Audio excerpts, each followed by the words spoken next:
I'd like to call the meeting to order, please. Roll call. Mayor Yanish. Here. Councilmember Anderson. Here. Christensen. Here. Amon. Here. Nelson. Here. Johnson. Here. Dockin. Here. Fagerly. Here. DeBleek. Here. 9 present, 0 absent. Thank you. Would you all please stand as we say the Pledge of Allegiance?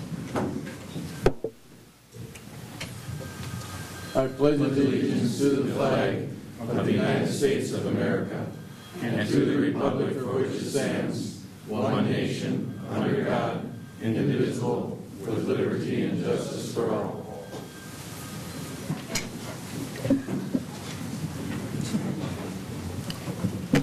Do we have any proposed additions or deletions to the agenda? Mr. Mayor, one thing underneath announcements. Go ahead. Later in the meeting. Under new business or old? New business. New business?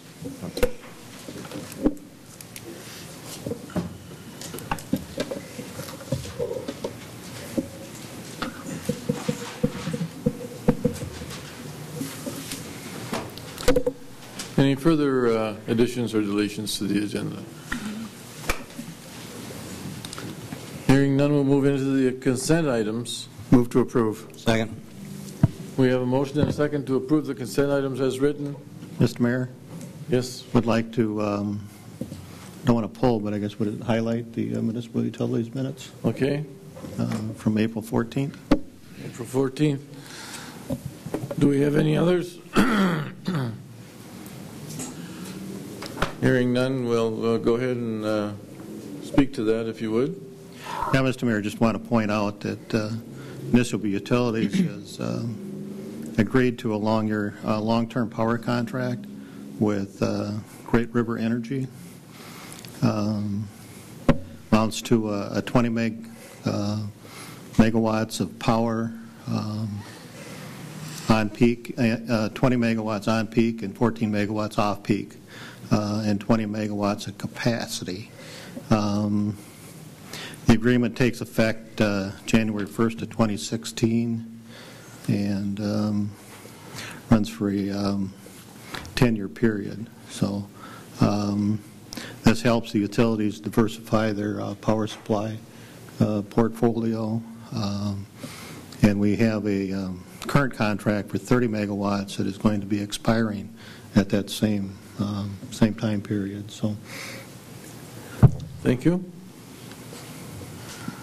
Are you completed? yeah, I guess that helps diversify the power supply. And with the GRE now at 20 megawatts, and they have a WIPI contract of about 10 megawatts, that gives them replacement for the 30 that's going to be expiring from GRE. So, Thank you for that information. Any further discussion on items removed? All those in favor say aye. Aye. aye. Those opposed say no. That motion carries. I have a mayoral proclamation, and we have the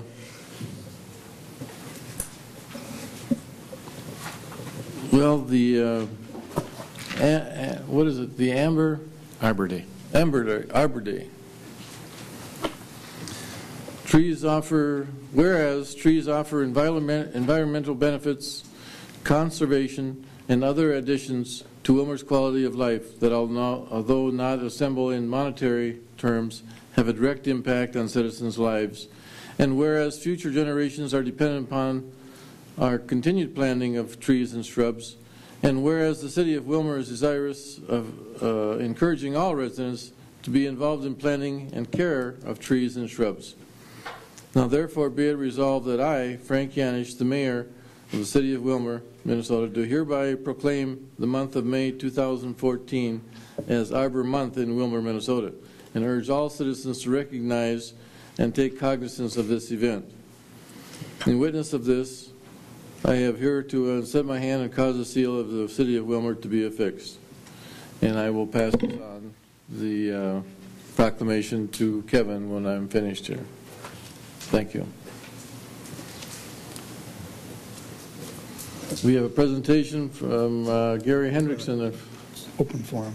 Oh, I'm sorry, open forum. Do we have anyone scheduled to speak here from at the open forum? Yes, Mr. Mayor, we have Bob Score signed up. Okay. Bob, would you like to come up and introduce yourself and speak?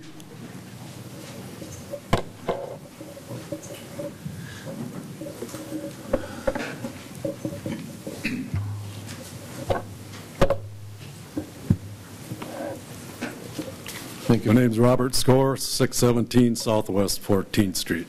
Thank you. Pardon me? Thank you. Mr. Mayor, council people, I guess I'm here for the gun range issue. I am one of the city, I am one of the county, as a lot of these people are. I got a couple of questions real quick here. I have a hard time understanding why the gun range was closed down, and then all of a sudden now the whole auditorium needs work. With the city offices right next door to the auditorium, why wasn't some of this stuff caught before? And there's a lot more people with their conceal and carry license than there are policemen on the streets. So what more safety can you ask for if there's somebody pulls a gun on somebody when you got all these people there? I mean, you got security all around. We need that gun range open so people can keep their accuracy and safety going, and they aren't out there just for themselves. They are out there for the community.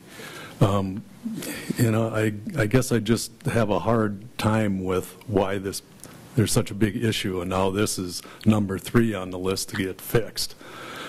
It's one entity that the city has that profits, that makes money, not loses money.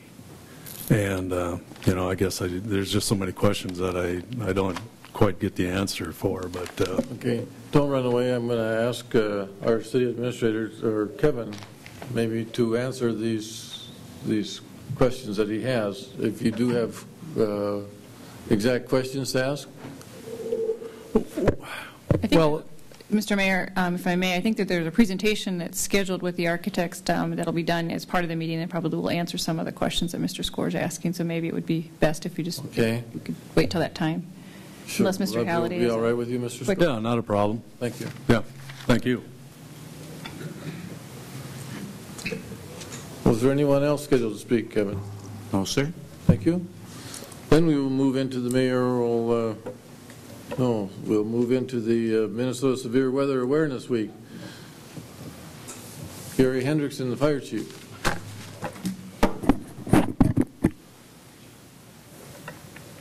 Good evening, Mayor and members of council. Today marks the first day of Severe Weather Awareness Week, even though last week we couldn't really tell that it was going to be spring here. Hopefully spring is sprung, hopefully, and we stay and maintain this. But I wanted to highlight this for this week. It actually starts today and runs through Friday. Get this to work.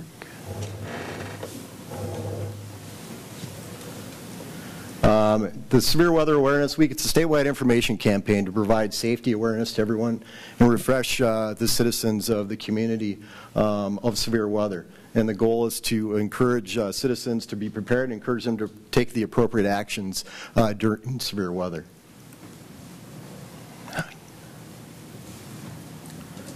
Each day of the week it focuses on a different topic. Monday is today, weather alerts and warnings. Tuesday is severe storms and lightning and hail. And Wednesday, floods and flash floods. And Thursday I've highlighted in red being statewide tornado drill day, and I'll talk about that in a minute. And then Friday are heat waves. Tornado safety information, Minnesota averages about 40 tornadoes a year. In 2010, we had the most we've ever had in any other state, to the tune of 113. And tornadoes occur roughly early evening, primarily in the afternoon. The pictures that you see to the right are part of the Joplin tornado, so kind of before and after. Before there is the hospital, and then of course that's after on the right. So obviously we want to stay away from this if we all can, all possibilities. The different terms, I guess, are key to the tornado watch and the tornado warning, a couple differences between them. The tornado watch is really indicating that the conditions are favorable for a tornado. And when a tornado warning has been issued, it's been cited or indicated by weather radar. So those are the two things that we're going to be looking for by the National Weather Service at that time. On Thursday is Tornado Drill Day. We're going to have 2 tornado drills, one at 1:45.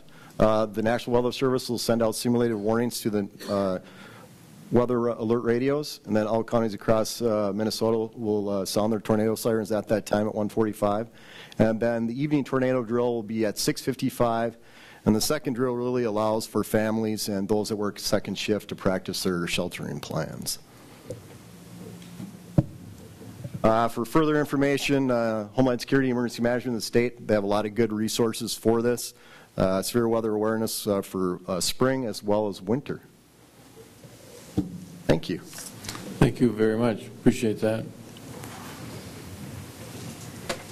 We'll move into the presentation by the Park Plan Phase 1 by Mr. Bresendine. What is your official title? Mayor Yanish, members of the council, I'm Steve Brizendine, the Community Education and Recreation Director. Thank you. So thank you, Mayor Yanish. And with me tonight is Don Winkler, the Executive Director of the Mid-Minnesota Development Commission. Thank you. So I'll get started. Over the past 6 months, we've been working on a park plan for the city of Willmar. And it became clear to us over the past few years that the investments into our parks in Willmar has been very unique for this community. We've got a long history of support of parks. We've got 37 parks in this community.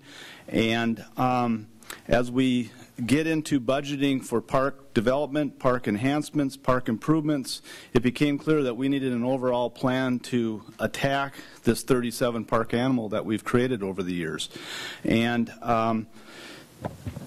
after experiencing Don Winkler's work with the trail pedestrian plan that we did in 2011, it made sense to us to enlist their services to help us with this plan. So Mr. Winkler, Mr. Johnson from Mid-Minnesota Development Commission, along with myself and staff members with the Community Ed and Rec Department, the Park Plan, or the Park Department, and City Works, or Public Works Department, Gary Manzer and Scott Ledebor, Charlene Stevens, City Administrator, and other members of staff, along with community members. Eric Banks is here tonight. Bonnie Pearson's here tonight.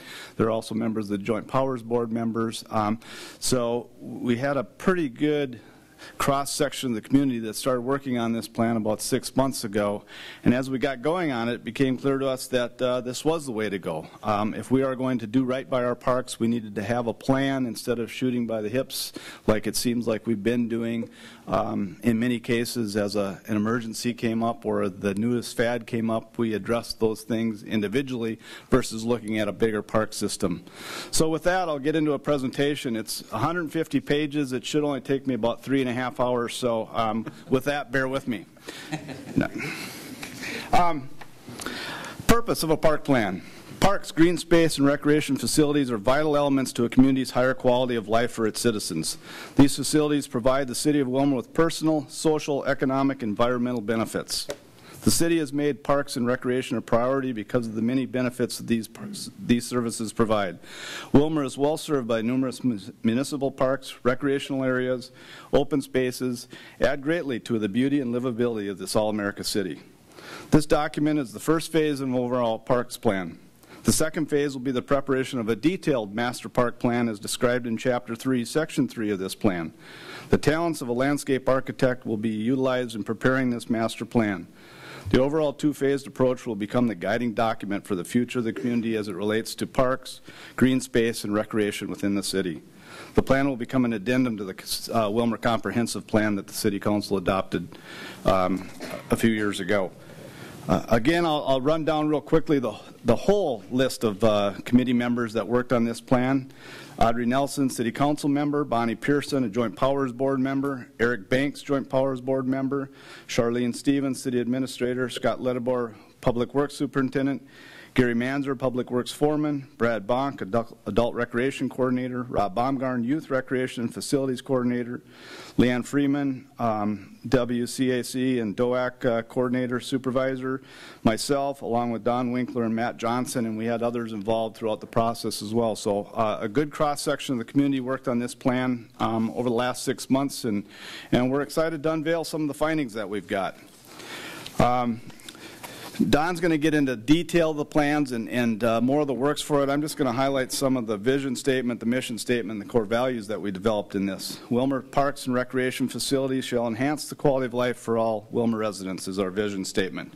Our mission statement is the mission of the Willmar Park System is to provide welcoming, safe, and well-maintained parks and recreational facilities while being good stewards of the environment.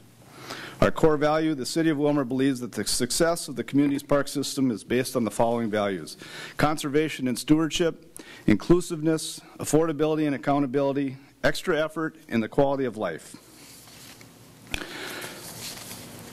As I stated, this is phase one. And I can't reiterate that enough that this is phase one. We've worked really diligently to get to this stage, but we do believe we've got more work to do.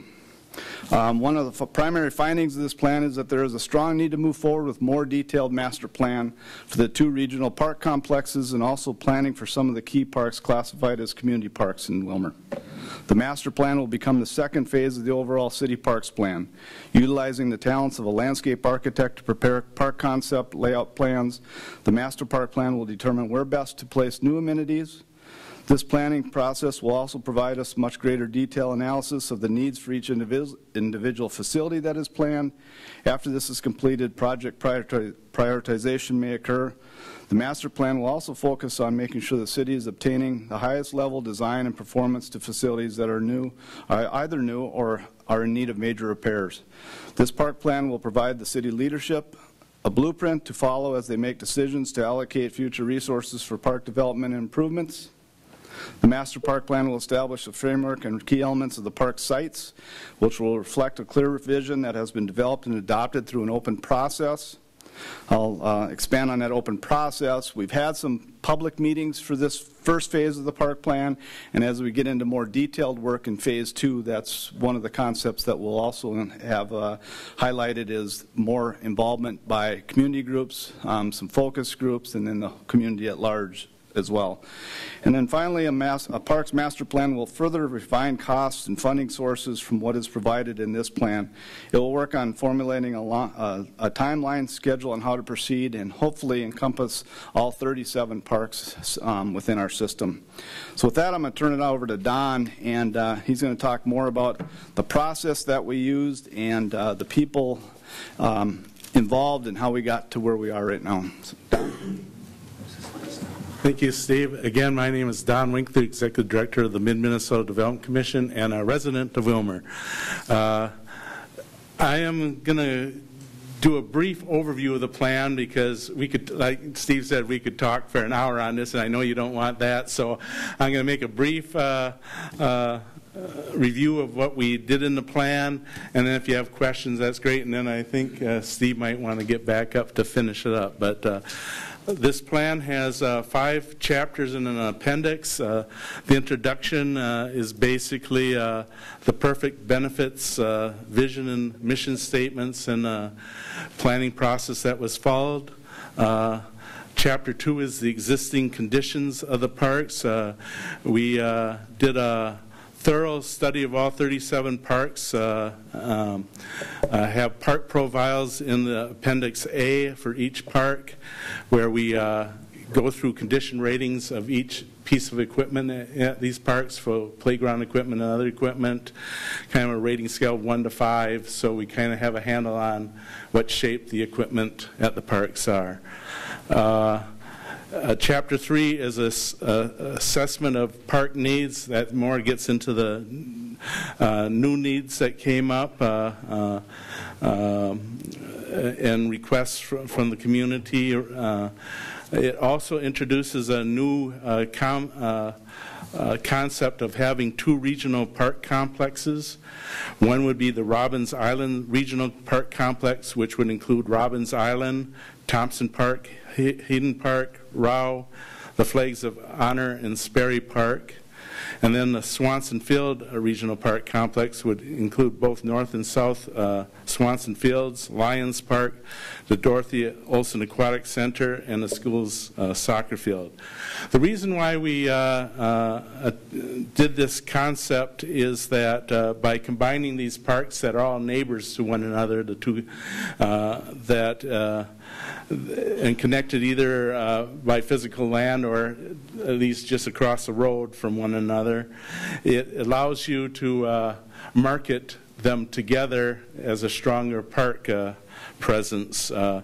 It also allows you, for example, let's take Robbins Island. It doesn't have a tennis court, but the complex does, and Sperry Park has a tennis court, so now you can say the Robbins Island Parks Complex does provide tennis.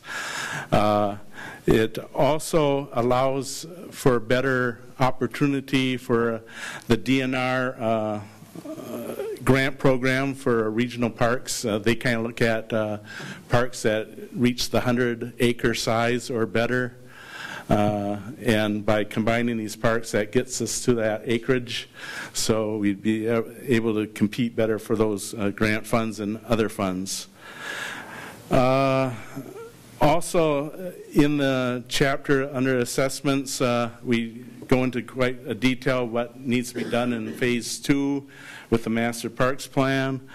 And we have individual discussions about various park projects that have arisen, such as a possibility of a splash park, a destination playground, a flower garden, various things that you'll see in that chapter and which are discussed.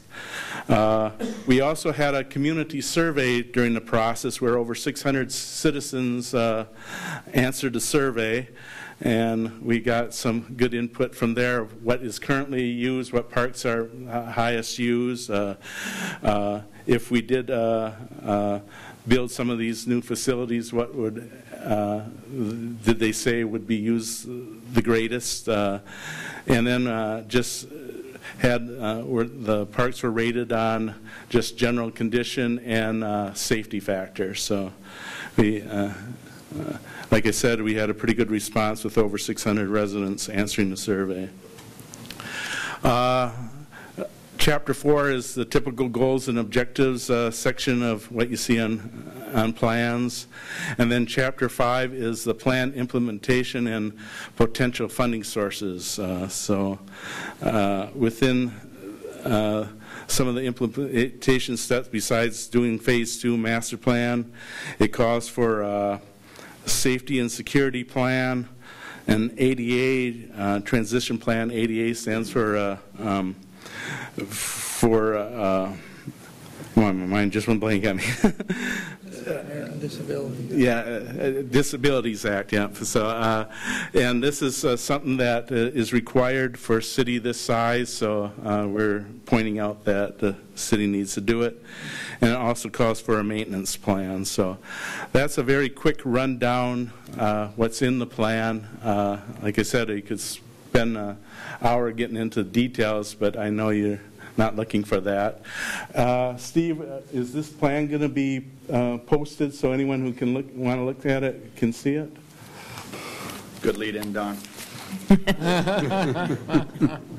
Yes, currently the city trails and pedestrian plan is on the city website, and this plan to date is also on the city website, the Community Ed and Rec website, and also I think Brad attached it to the Vision 2040 process as well, and the website that they've got on, it's not on there yet. But one thing we have done is work in in parallel tracks with the Vision 2040 process, as much of the park work has come to be highlighted in some of their goals for the city of Willmar as well, especially related to Robbins Island and the expansion and enhanced use of Robbins Island. So we think that Phase 1 has been a great start for us to work in a parallel track, and we believe Phase 2 will work more in conjunction with the Vision 2040 process to get to some final stages of this. So I guess where we're at right now then is what the city staff is requesting from the city council is to accept Phase 1 of this park plan. We believe that the work of this committee has been a great start to what we think is an overall park plan. We've created an RFP outlining our needs in Phase 2 that we hope the City Council and Mayor will support, that will allow staff and concerned citizens to move forward and proceed with Phase 2. Many of our peer cities have invested resources in creating these plans. We believe the work that we've done currently has saved any firms that we do decide to hire to complete this plan for us many hours of labor, thus reducing the cost of what Phase 2 will be. Mr. Ledebor and myself have analyzed our budgets, and we'd like to reallocate some dollars that were targeted for other areas of the city this summer to create, to get in the hands of firms the RFP for Phase 2 of the park plan, and that's what we're after tonight from the City Council. So with that, I'd stand for questions for either Don or myself or any other members of the committee. Are there any questions from the audience or from the council? Councilman Christensen. Thank you, Mr. Mayor, and thanks, Steve and Don, for your report. You know, I tried to go through this whole thing, and it's pages upon pages, and I didn't make it through the whole works. But the amount that you're looking for a consultant, the RFPs, what are we talking? That's a good question. We're hopeful that the peer cities that we've contacted, we've seen as little amount as $15,000 to $18,000 and as much as $150,000 plus for plans like this. Our belief is, because of the document in front of you today, that Scott and I have located funds between $30,000 and $50,000. We're hopeful it's going to be on the lower end of that number than the higher end, but until we send an RFP out, we really aren't sure. But in some preliminary discussions with some firms that we've gotten some information from, we believe that resources that we've allocated will cover this. And is that strictly for a landscape architect, like you mentioned here, or is that for? That's a piece of it. One of the things we thought we were missing was, I'll use an example of the amphitheater that we're hopeful of building for Robbins Island. We believe that we've placed that in the right place at the island, but if Robbins Island looks to be a place of the future that we want to develop, there's going to be more than the amphitheater out there. Is indeed where that amphitheater is currently being planned the right spot for that? And if so, what other amenities are going to go out there? So we hope that besides the landscape architect skills that we would get with this plan would be some future planning and some drawing of what best to use all of our lands for. Currently we've got 37 parks. We can't maintain some of the amenities in all those parks that we currently have because you can't afford to have some of the amenities such as playgrounds or the number of tennis courts or name some other item that comes with big tickets for redevelopment in the future. So we believe that this Phase 2 will give us some of the skills of drawing out some of the regional parks that we've talked about, the Robbins Island in the South and North Swanson area, as well as community parks such as the Rice Parks, the Miller Parks, some of our bigger park systems, the North Sides and things like that, that have some of the amenities, some of the shelters and things like that we can focus more clearly in Phase 2 what a long-term plan would be so that we can start planning resources, because I think our 5-year capital plan, as good as it's been, I think will be assisted tremendously by having an overall plan and having 5-year projects out there and then the 10-year projects and the 15-year projects. So I think this will be money that will be well spent to plan for the future. So what you're asking the council for is permission to send out these RFPs? Correct. And we'll come back. And then when you get them back, you'll be back to us requesting dollars for it. That's correct. So it's basically to get the RFPs and see where they come at, if they're 15,000 or 120,000, or, and then how the RFPs you send out to, then you list on there exactly what you're looking for? Exactly. And they'll have access to this document so they could see how much legwork has been done before them, so that hopefully that will help reduce the resources necessary. So what you're going to be asking them, was that in your report here? I guess I didn't see what you were going to be asking for. I think with my absence last week, I don't think the copy of the RFP got in your hands, but that will get in your hands. The council has not seen the RFP to date? No, I mean, I think what you're asking the council to do tonight is accept phase 1 of the report and move on with phase 2, which would be the staff issuing requests for proposals and describing that scope of work, and then we'll bring those back and we'll issue those proposals, receive proposals, bring those back with a recommendation and a recommended funding at that time. But the general scope of work would be developing a master plan for the park system, focusing on a couple of the regional parks and some hierarchy in there. Yeah, it would help if we had a list of the RFP, or what contained in the RFP, Sure. so we know, maybe in our mind we can figure out, well, it's going to cost a lot of money. I mean, maybe that could be emailed to us. Yeah, but again, I mean, issuing the request for proposal does not certainly bind the council to take any action. I think No. what more is looking for is acceptance of phase 1 of the plan and to encourage movement to phase 2. So we'll find out what's in them after they come back. Sure. Basically. Can you tell us what the time frame is on this? Well, we spent 5 or 6 months on this currently. Typically, when communities start from square one, they take 6 to 8 months. Our hope is that with phase 2, we can get that done in 3 to 4 months. Hopefully, by the end of summer, is what our goal would be. Is if we can kick this out and get RFPs accepted and back into the hands of the council in May for potentially a June start. We think we can get this done in the good weather of summer instead of trying to do it over the winter. Maybe, Steve, you can describe kind of the elements of the master plan and what you're looking for from in that master planning. Okay.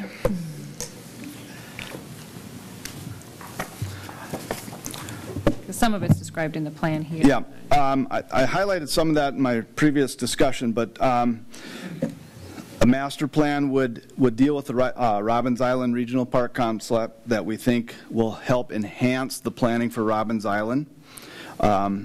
It will establish a framework and key elements of all park sites, hopefully give us a clear vision for what has been developed and how we adopt policies related to our facilities. It will further refine cost and funding sources for park development that we hope to get planned well, we've got numerous plans already, but finalizing the plan.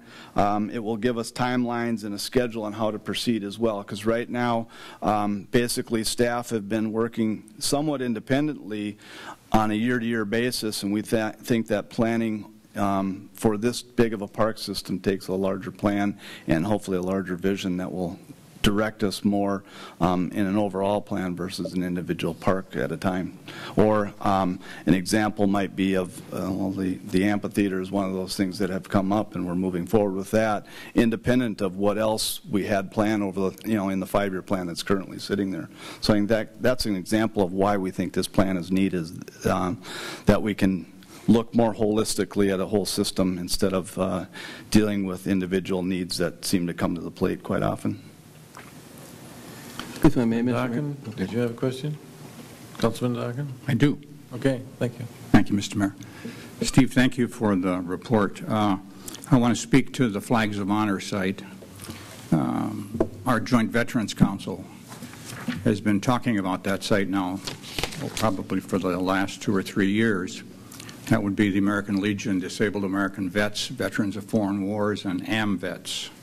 And we would like to see some sort of a sit-down shelter out near the Flags of Honor, so folks that come by that would like to have a lunch out there, just sit and reflect on the beauty of the site.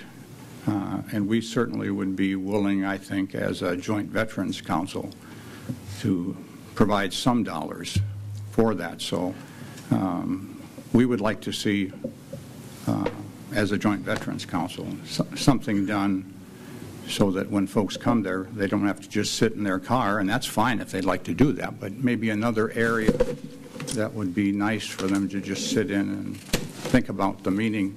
We have hundreds of casket flags that have been donated to us on behalf of deceased veterans, World War II, Korea, Vietnam, the current conflicts. So keep us in mind.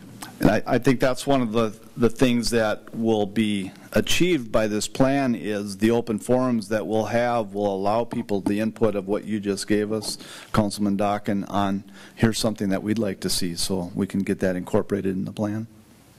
And I think that's, Robin, that Flags of Honor area would be part of that regional park system, and we think some of the projects that are planned for out there, I think if we become more holistic, there might be other funding sources beside the individual ones and the city funds, some grants and other things that might come to the forefront with this as well. Councilman Blake, did you have a question? Yeah, thank you, Mr. Mayor. Thank you, Steve, for your presentation, and Don as well. I guess implementation, or not implementation, the master plan, to develop the master plan, the steps to do that, and talking about an RFP for a consultant to come in and do that. How much, there's been a lot of work that has been done on this particular document currently, and how much involvement will the people that worked on this document and the council and people in the groups that are involved with the 2040 plan have in the, as well as the input in that document for the master plan with that consultant? One of the implementation stages on the RFP is the public process for involvement. So the firm that is hired will have directive in there to create open opportunities for the community to give input into what the final plan will be. So that be clearly spelled out in the RFP? Yes, it is. Okay. Thank you. Councilman Johnson. Thank you, Mr. Mayor. Thanks, Steve. A very lengthy report. My question when I saw it too was, one of the things that caught my eye, and it was pretty comprehensive in detail, or shows a lot of work by your group. But the $50,000 expectation, and of course now you say the range could be as high as 100 or more. So right away my thoughts were, well, you guys have done such a good job so far, why can't you do the master plan too? That was our intention to begin with, Councilmember Johnson, that we thought we had a really, really good plan. And as we got to the final stages of where it is today, we thought we needed just that little jump of expertise that none of us around the table had. And we think that the little investment that we hope it will be, we hope it's going to be on the low end of the number that we've targeted. And in conversations, that indeed I think can take place, as some of our peers have spent much less than what we're budgeting for or have resources for, if that became the reality of it. But I do believe that this is a great document right now, but I think it can be a heck of a lot better with just a little bit of expertise that we were missing at the table. And I leave that up to Charlene and others that were involved to pipe in on what our thought process was. But we were real close to, we thought, being done about the turn of the calendar. And the next few times, we've been meeting once or twice a month for 5 months. And about January, we came to the light bulb, I think, went off on a number of our heads that day and just said, this is so good, but it can be so much better with just a little more investment, is what our thought process is. I'm on your board as a liaison from the council, along with Councilmember Nelson, and conversation often gets around, at least my feeling is a lot of our young people need more grass time. Mm-hmm. They're indoors too much. I mean, I grew up across the street from Miller Park, directly across the street. My grandma lived there, and when that park was first built, I was probably 10, 11 years old. We'd hold tennis tournaments over there, about 8 or 9 of us from the neighborhood, and we'd have double elimination and play all morning and then take a break for lunch and go back and play in the afternoon. So, and it's got a lot of use. I mean, there were a lot of activity over there. I drive by there a lot now. I don't see as much activity, and that's kind of sad. So I know I'm hoping if we build it, they'll come, of course. But one thing, another question though I have, and I'll let you go, but you have a scheme for designating the different parks in town. Don spoke to that. And you made some choices in here. Are those final choices, or for which complexes are considered master? Or I can't remember all the designations here. I'll find them. Regional parks and community parks were a couple of them. Community parks, neighborhood parks, regional park complexes. You made some choices there, selections, and later on I guess the nature of how you described it grammatically was like those were the decisions, and I don't know if that's because you were the volume of rhetoric that you engaged in, if you meant to say that, or if those decisions have been made. I think those decisions have been made around that table, but I don't think that that's the final resting spot for this, because we do believe there's going to be some more community inputs that will allow us to make any changes that the community would see fit for this plan. The workings of this was a lot of input, but the committee members that we highlighted were the main inputs, and we think that we can broaden that, and that's the charge that will be given to the firm if indeed we go that route in getting the final inputs into what this plan will look like. One other thing, he's had about 600 responses on the website questionnaire. Does that have any gauge of how that, the extent of how you would classify that level of responses for a community our size? Given our conversations with peers, that was a pretty good response to a document like that. Brad's our tech wizard, and he put that out there, and it seemed like every time he looked for more help, more input, whether that was a well-placed Facebook mention or another opportunity for us out in the public, it would grow from 150 to 250, and then it was 360 or whatever, and just leaving it open and going to some of the open sessions that we had created more interest, and the final number was a little over 600. And obviously, if we had left it open, we think that we could have climbed that even more. But a community of 20,000 to get 600 inputs on parks in the middle of winter, we thought was pretty good. And I think as we move forward with the process and have the community involvements that we believe will take place in Phase 2, we're going to get a lot of the people of this community to speak towards these parks. Thank you. Councilman Ahmed. Go ahead. No, go ahead, Steve. Well, thanks for the report. Good reading.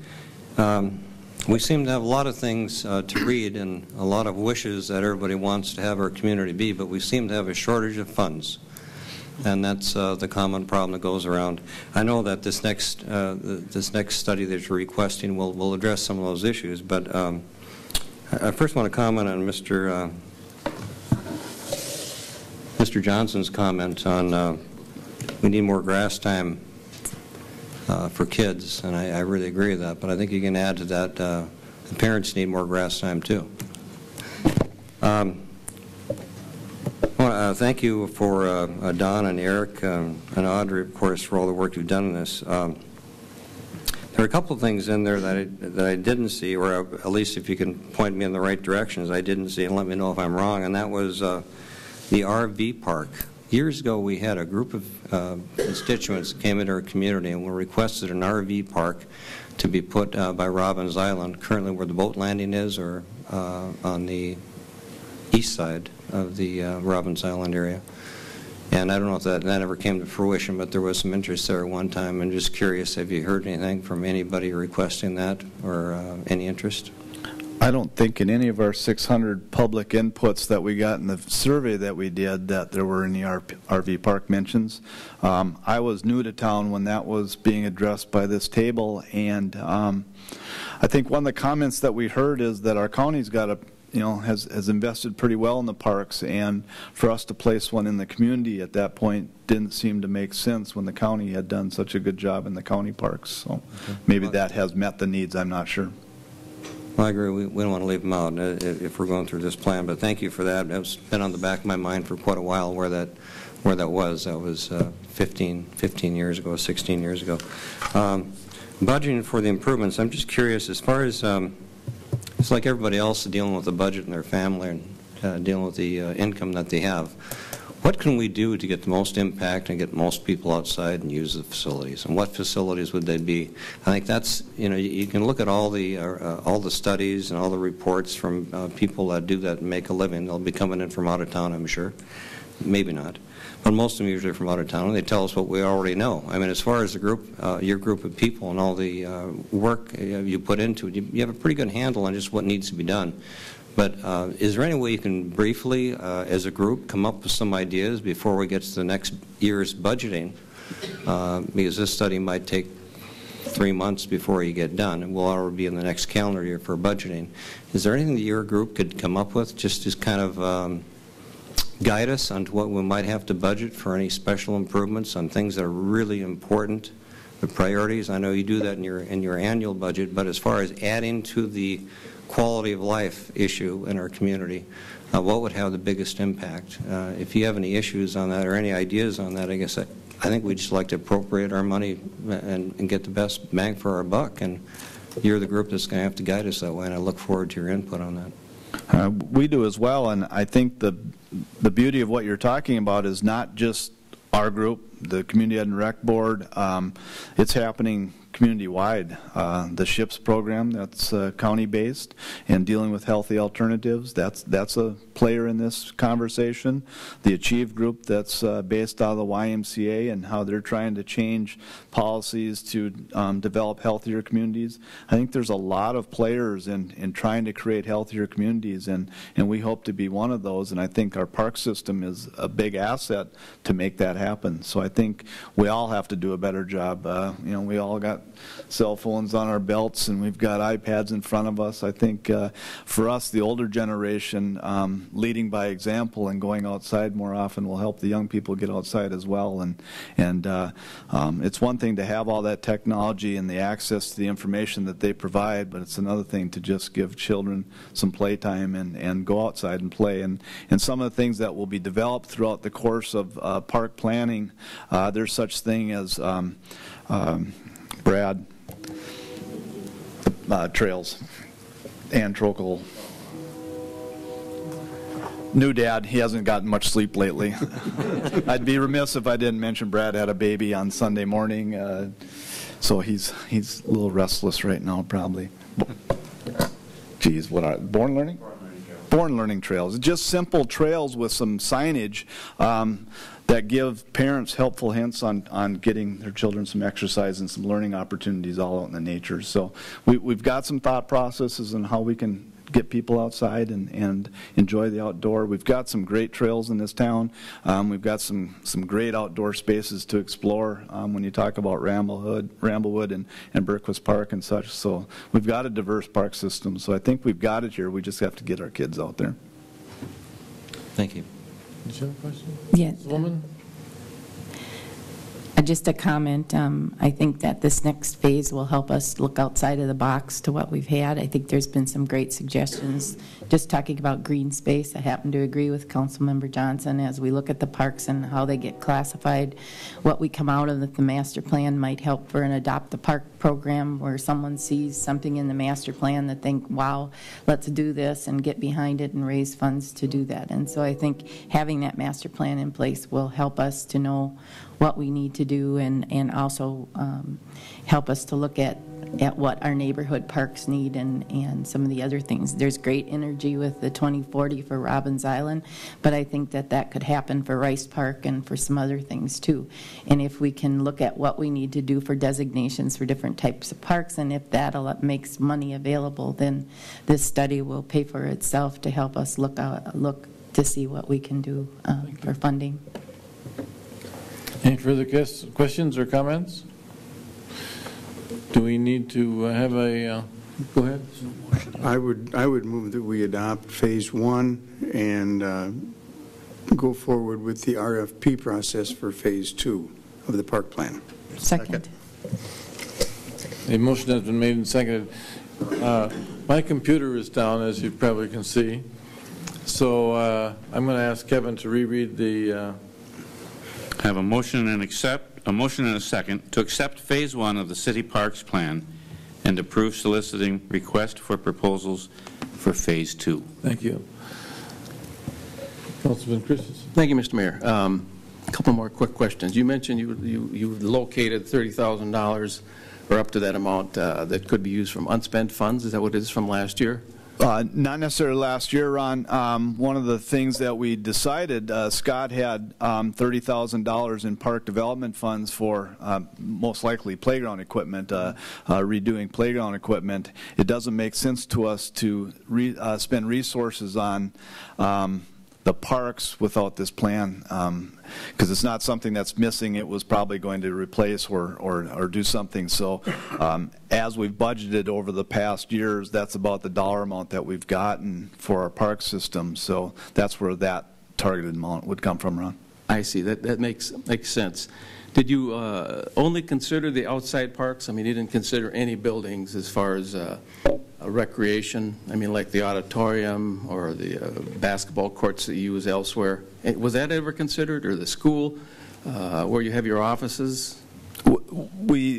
In the plan itself will be the indoor resources. When you talk about the schools and the auditorium and the community center and the civic center, there will be a category for that in there as well. But most of this was park related. But we will detail those assets in the overall plan when that is completed. That's good to hear, because the indoor facilities, such as the auditorium, get used 12 months a year. Yep. Pretty much, and then the outdoor parks are maybe 7-8 months per year. Yeah, this year it was 7 months for sure. Probably 6. I think October isn't that far away. Didn't mean to remind you of that, but you know we're looking for money for the auditorium too. Yep. So that's why I brought it up. Thank you again for your report. Councilwoman? Councilmember Nelson, thank you. Councilmember Nelson. Yeah, in that 2040, I think things to do also. I think people are looking at what could be enhanced for people to do indoors, since we've had to spend a fair amount of time and have to spend a fair amount of time indoors. So I think that this plan will also help as people look to, do we need an indoor playground? Do we need some specific areas where things can take place when we can't be outside? So I think the plan will help with that also. Thank you. We have a motion and a second on the table. Yes, sir. And this is a motion. Standard motion. All those in favor say aye. Aye. Those opposed say no. That motion carries. Thank you, Mayor and council members. I'd be remiss if I didn't stand here and show you the catalog of offerings that came out last week for Community Ed and Rec. So to get Councilmember Ammon's comments about things to do, there is a booklet of things to do in this community. So look for your summer and spring activities through Community Ed and Rec. Thank you. Thank you. Thank you. Thank you, too. We move into the Finance Committee report for April 14th, 2014. Councilmember Anderson. Thank you, Mr. Mayor. We did meet on April 14th. First item on our agenda was public comment, and there was no one there to comment. The next item was HUD, H-U-D program transfer. Staff explained that the City Housing and Redevelopment Authority is in the process of merging with the County Housing and Redevelopment Authority. Executive Director Joe Bankston reported on their progress and presented a request to the Council for the city's support of this merger, stating that HUD programs that have been administered by the city HRA until now, including Public Housing Program and Housing Choice Voucher Program need to be transferred to the county HRA. It was noted that both HRA commissions have passed a resolution approving this transfer request for submission to the Department of Housing and Urban Development. Staff is recommending council support for this transfer request as well. Following discussion, there was a motion made, seconded, and passed, and I would introduce a resolution in support of the request to the Department of HUD to transfer the Public Housing and Housing Choice Voucher Programs from the Willmar HRA to the County HRA, assign the HUD Public Housing and Housing Choice Voucher Programs to the County HRA, permit the County HRA to function as in the city's jurisdiction, and to complete all transfer actions required by the Department of HUD. So I would introduce that resolution. Second. The motion has been made and seconded to introduce the resolution in support of the request of the Department of HUD to transfer the Public Housing and Housing Choice Voucher Programs from the Willmar HRA to the County HRA, assign the HUD Public Housing and Housing Choice Voucher Programs to the County HRA, permit the County HRA to function in the city's jurisdiction, and to complete all transfer actions required by the Department of HUD. Is there any discussion? Councilman Christensen. Thank you, Mr. Mayor. Just to refresh the public, Willmar HRA and the County HRA are being merged. Actually, the city's HRA is being handed over to the county's HRA for several reasons. One, more efficient. One place for people to go. If they ask which HRA do I go to, there's just going to be one in the county. We presently have a director, Jill Benson, who's handling both HRAs, and she has to file out 2 reports for every one of them every year.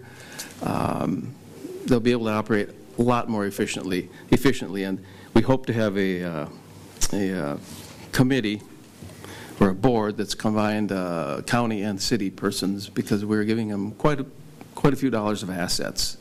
That's just for the public's information. Any further comments or discussion? Roll call. Councilmember Anderson. Aye. Christensen. Aye. Amon. Aye. Nelson. Aye. Johnson. Aye. Dockin. Aye. Fagerly. Aye. DeBleek. Aye. 8 ayes, 0 nays. And that passes. The next item are reports, and we received the February 2014 Rice Hospital report, which reflects a net operating loss of $1.1 million for the month, compounding the January deficit. Concerns were expressed regarding the hospital's significant downward trend in their financial status, and we are requesting that hospital representatives be at our next Finance Committee meeting to further update us on this matter. So that was for information only. There was no old business and there was no new business, so unless there's questions, I'd move to file these minutes. Second. The motion has been made and seconded to file the minutes of the Finance Committee dated April 14th, 2014. Is there any discussion? All those in favor say aye. Aye. Aye. Those opposed say no. That motion carries. And the Public Works Safety Committee report for April 15th, 2014. Councilman Christensen. Thank you, Mr. Mayor. We did meet on, what's the date up here? April 15th, tax day, 4:45. Nobody came forth with any public comments, so we moved on to the next item, which was the City Auditorium report by Engen and Associates.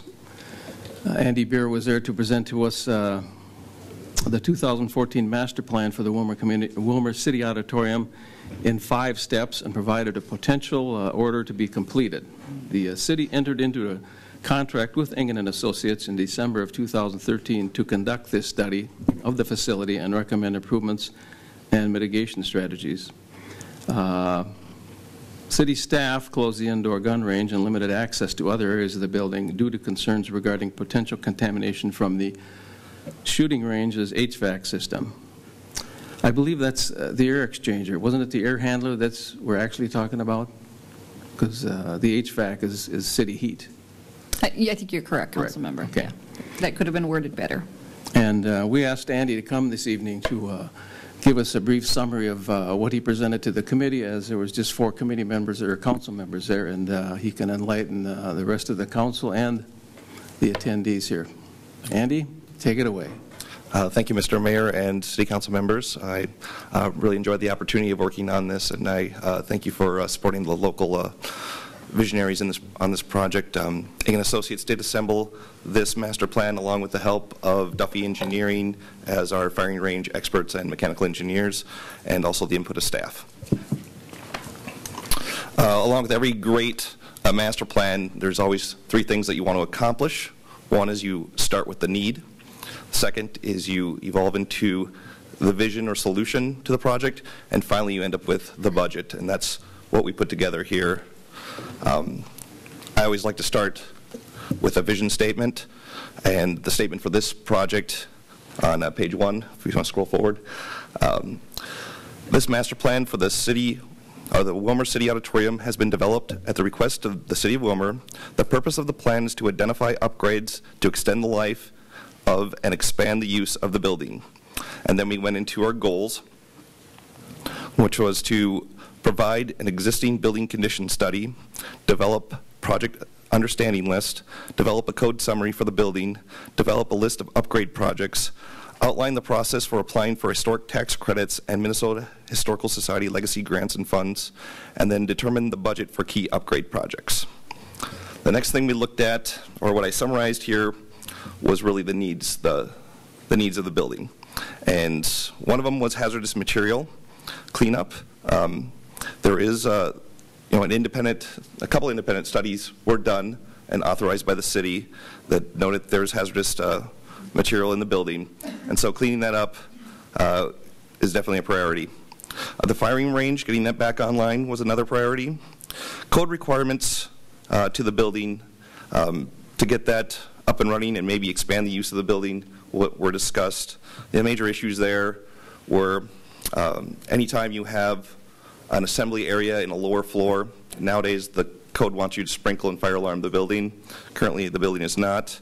And then upgrades to the American Disabilities Act accessibility requirements. Currently, I don't believe there's any official accessible restrooms in the facility, even on the main accessible floor. So there are deficiencies. If we are going to expand the use of the building, it's likely that an elevator would be needed at some point in the future to get to all levels.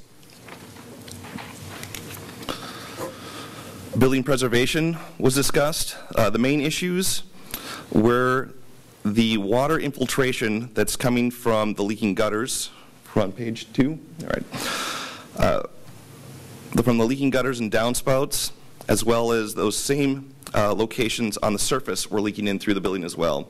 And as a local representative, I had a lot of opportunities to go out when it was snowing and raining and just nice out and see all the conditions. When it was raining, we went out there and I stuck my finger over the top of the gutters, or the downspouts, and the water ran over my fingers instead of inside the downspouts into the stormwater system. And so the water is splashing on the ground. It's finding its way into the lower levels that way. And even when we were there, we saw leaking occurring in the gun range and in the multipurpose rooms on the lower floors. We could see it coming also at the gutter level through the walls in the attic. And as you can, if you take a walk through the stairwells, you can see the damage to the plaster at those locations as well. HVAC upgrades were looked at as well. Currently, the building is on district heat. It does have a fresh air supply, but it's mainly a makeup air unit. It seems like the building right now runs an exhaust, and the makeup air just fills in that space. The exhaust will pull air from everything, out the windows, out the doors, and everything. The air handler really is a makeup air unit, so there's less pressure on the doors. If we are going to look at improving the use or increasing the use of the building, more air handlers, more fresh air are typically needed in a new structure. And then we looked at usage. The second and third floors are underutilized, and the lower floor had some opportunities to make it more usable. And those are the basic needs that we came up with. The next part of this plan was really looking at the existing structure. We went into detail in the next 9 or 10 pages here on the existing conditions, what the building's made out of, what work needs to happen, all those kind of things. And maybe we can skip through some of this unless you want me to summarize this. We spent a good hour and a half, I believe, last week on tax day going through this. So I'll skip ahead and kind of get to the part that everybody wants to discuss, which is more the 5-step projects that came out of this process. And those were prioritized. We skip over to page 14. Step 1, the top priority was just to do a cleanup and abatement. And the summary of that would be to go in, there'd be an independent hygienist, specialist consultant that would put this bid package together and then send it out for public bid to abatement contractors. And they would come in and clean all the spaces that are listed in the independent testing that was done earlier. The thought there would be that some of the air handler would be removed, the ductwork would be removed, a lot of the finishes in the lower floor and in the firing range training room area would be removed at that time. And we'd end up with a clean building at the end of it, but we would lose our makeup air unit. And so step 2 would be to stabilize the ventilation system. So there would be a new air handler for the building, some additional ductwork, piping, hydronics, electrical controls, all that would go along with just replacing the air handler that was there. And then we get to step 3, which is getting the firing range back into use. And so there we are looking at an independent air handling system, an independent exhaust system, putting the finishes back into the training rooms and the observation rooms, and on some of the ballistic impacts plates that are on there as well. There's some sound absorbing material on there. And we go in into, so it would be the finishes and the air handling system to bring the firing range just back to where it is right now. There were a couple options of additional equipment that we looked at, and these are just the recommended ones. I had $30,000 in, this would just be ballistic blocks that would protect the precast columns. We switched to page 15. All right, you're already there. You guys are good. So this would just be blocks that would protect the columns from impact. Option 2 would be another $200,000 to replace the deceleration chamber. And looking at it just from observation and bringing in our firing range specialist with us, we thought the bullet trap was in pretty decent condition the way it is. It might just need to be modified a little bit, and we wouldn't necessarily need to replace it. But I need to throw a budget figure in there, because if you do pull it out and it is no good, you need to have something budgeted. We did get all kinds of numbers from the firing range suppliers that we talked to, and you can easily put $500,000 worth of new equipment in there, but our opinion was it wasn't necessary at this time. Cost comparison, we're looking at, after if we switch back here and just look at after we do $115,000 to do the cleanup, another $190,000 budgeted to do the ventilation system. We look at another $250,000 to put the firing range back in. A cost comparison for the 5-lane firing range that are privately built across the state of Minnesota is more like $1.6 million, and so there is value to reuse the building the where it is now. Another observation that we made is, we're going to look at a lot of numbers here, and if you total them all up, that gets to be kind of a big number. But if you try and build a $38,000 square foot facility like that today, you're looking more like $6 to $8 million on a new facility with the same kind of features that it has now. And so there is a lot of value in the city auditorium, and it really is a good building, and it's well used. And so we kind of want to preserve it, and it can last another 100 years. Please go through page 16. You can see the columns 17. You can see some of the finishes right now. The top one is in the training room. There were some leaks to the sewage that were on the ceiling tile. The next one down was leaking through the walls at the surface level. So there is some maintenance to happen on the building. Page number 18. When we get to steps 4 and 5, we were looking at this time, exterior building preservation for step 4, and then step 5 was interior systems and accessibility upgrades. And these things qualify for legacy grant dollars. And they were more associated, or they were put in here for the long-term vision of the building and trying to get, trying to get something planned for maybe a historic renovation project in the future. So there's some tuck pointing dollars. There's the downspouts and gutters, which at the meeting last week on the 15th, that really is the number one thing to help stop the deterioration of the building, is to stop the leaking gutters and downspouts, and we'd want to repair them in a historic manner, and so we put a $30,000 budget associated with that. The site repair, we put that in there as well. I don't remember if that was part of the motion last week, but a little bit of patching around the perimeter would go a long ways as well. Roofing, there's ways to extend that a good 5 to 10 years. Window replacement, that would occur if there was legacy grants or historical dollars available. Next page, page 19. Oh, we're already ahead of me. Be back up to 19. That just kind of shows some of the interior conditions of where the moisture is coming through the back stairwells and peeling out the plaster.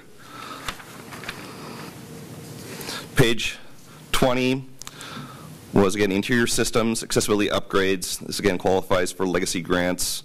The fire alarm, fire sprinkling. If you want to repair the attic walkways. Gym lighting, I think, is already budgeted, but we put it in here. Other accessibility upgrades were the elevator, some of the restrooms. And then on page 21, we defined some renovation projects for the lower floor, making it into multi-purpose rooms, maybe 6 large multi-purpose classrooms with operable partitions, so there'd be very flexible space. And the next one after that was the main floor, second floor, and third floor. We're, again, adding more air, adding better heating and cooling. Probably put a couple offices on the main floor so you could have a staff that is in charge of the building and watches people come in and out. The second and third floors, the vision there was additional classrooms, art rooms, multi-purpose rooms as well. We did talk about locker room renovations, just bringing those up to accessibility code as well, and then some additional accessibility to the stage and some additional ventilation to the gym area. It's possible to save some energy by doing some insulating the interior gymnasium walls, and then replacing the gym ceiling was talked about as well. Some of the panels fall down occasionally, and so there's a thought that we should take a look at budgeting to replace those as well. The last part in the report on page 23, 24, and 25 just talks about the opportunities for historical grants. An easy one might be to go for a small grant just to do the historic structures report, which then would qualify you to try and get one of the larger $200,000 grants for the building upgrades and repairs. So at this time, I think I'll just try and take some questions and see what I can do. Do we have some questions from the audience? Go ahead. The lead problem, is there, with all the moisture coming in, is there a mold problem? I guess we didn't see that there was any mold growth on anything. We didn't test it either. It might be in the city's best interest to do some independent testing for it, but I didn't see any visual inspection of it. It was just damage. Further questions? Would you like to come up to the podium and give your name? It is necessary for television. Either at the podium or no comments, Mr. Mayor. Yeah.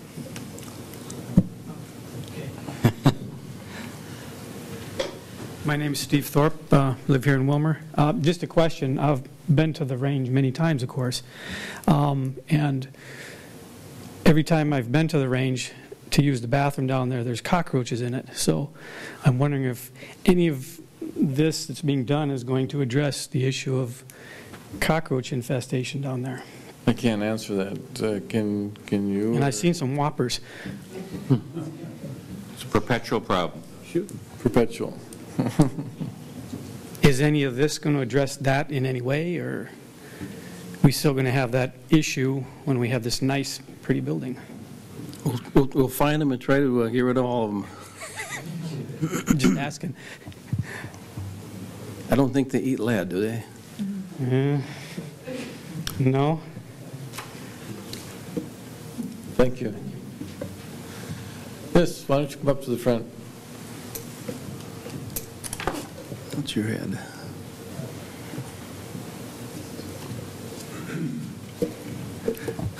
Glenn Nagan, I'm from Willmar. I didn't plan to speak when I came here tonight, but this just tripped my trigger to think about it.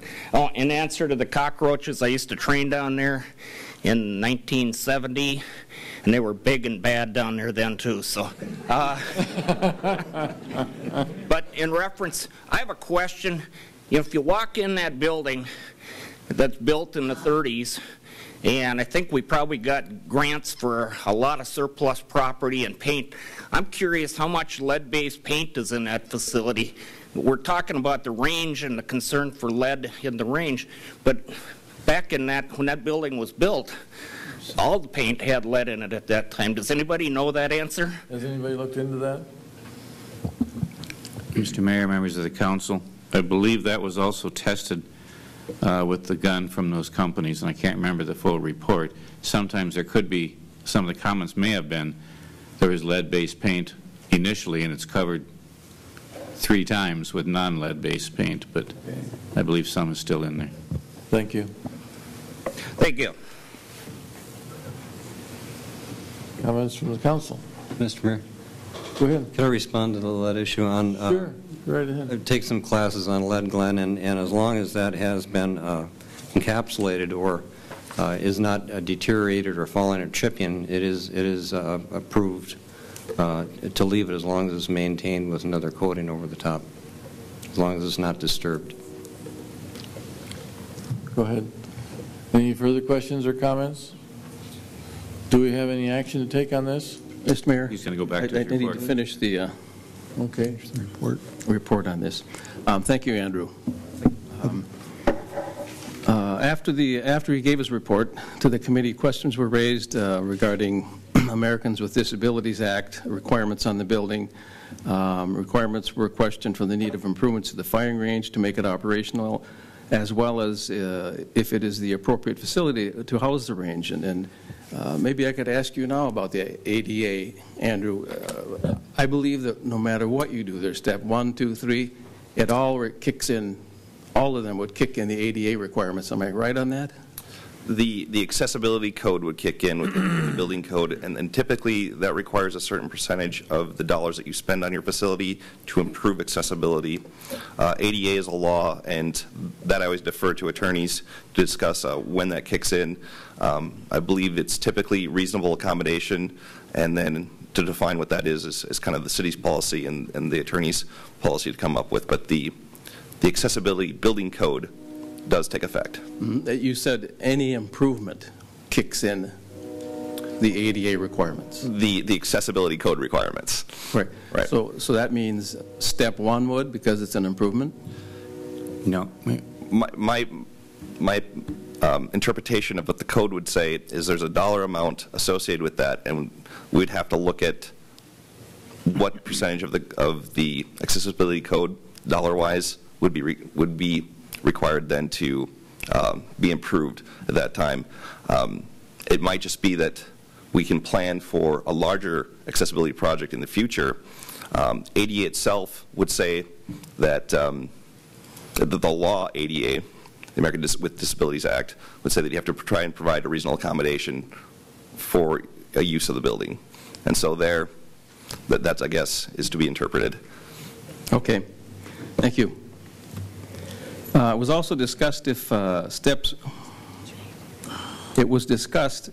1, which is hazardous material abatement, step 2, which is ventilation equipment, and step 3 of the firing range restoration should be completed all at once rather than completing step 3 at a later date. You also stated that to us, correct? That was the order of projects that we discussed during our meetings.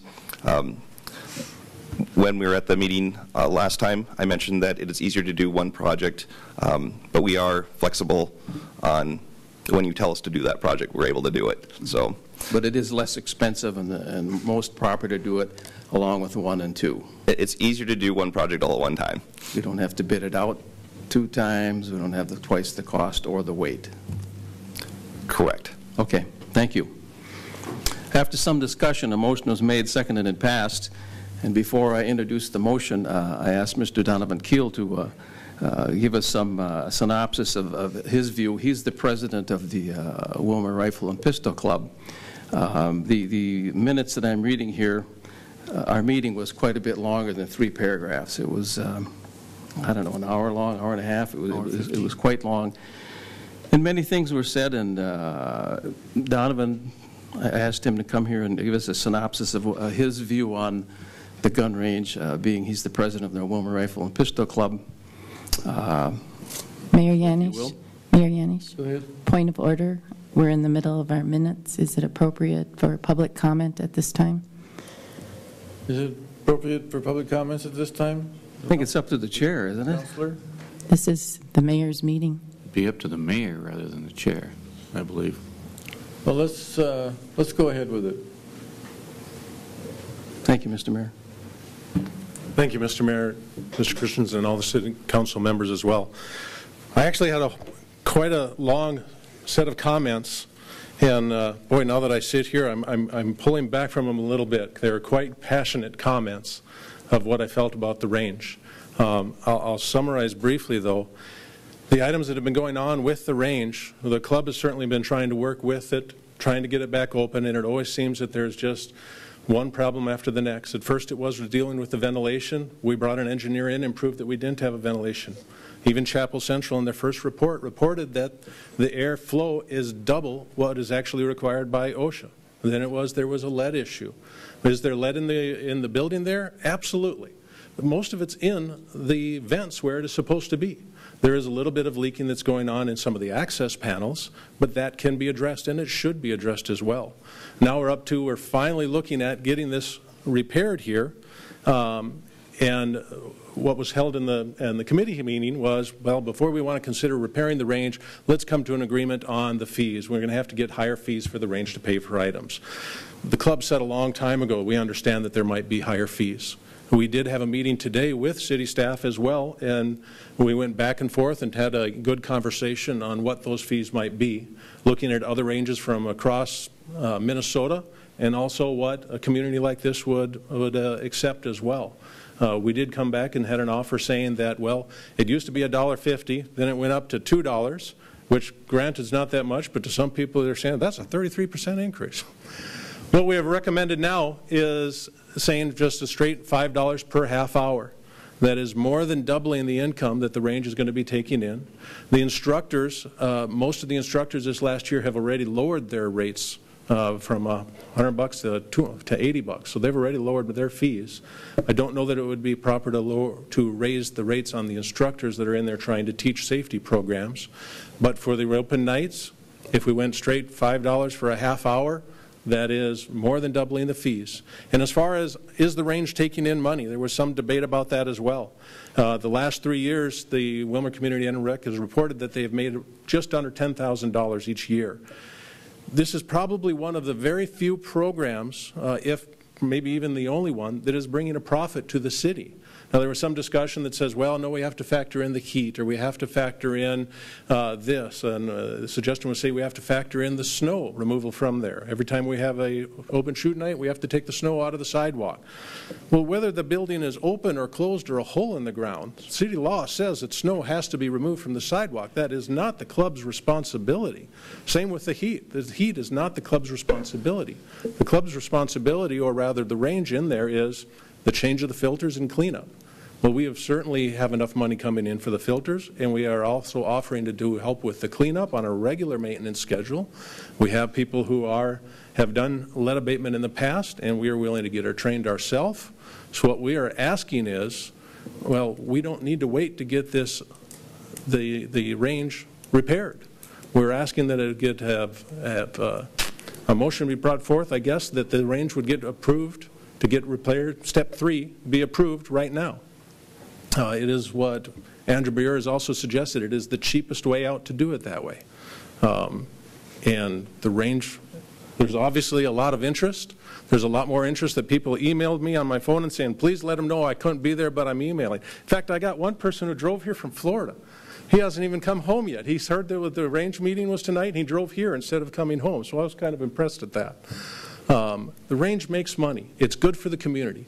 It's training safety programs for kids. It is training good citizens, responsible citizens that are willing to protect their other fellow citizens. It is teaching women's programs and safety programs. This is a facility that benefits.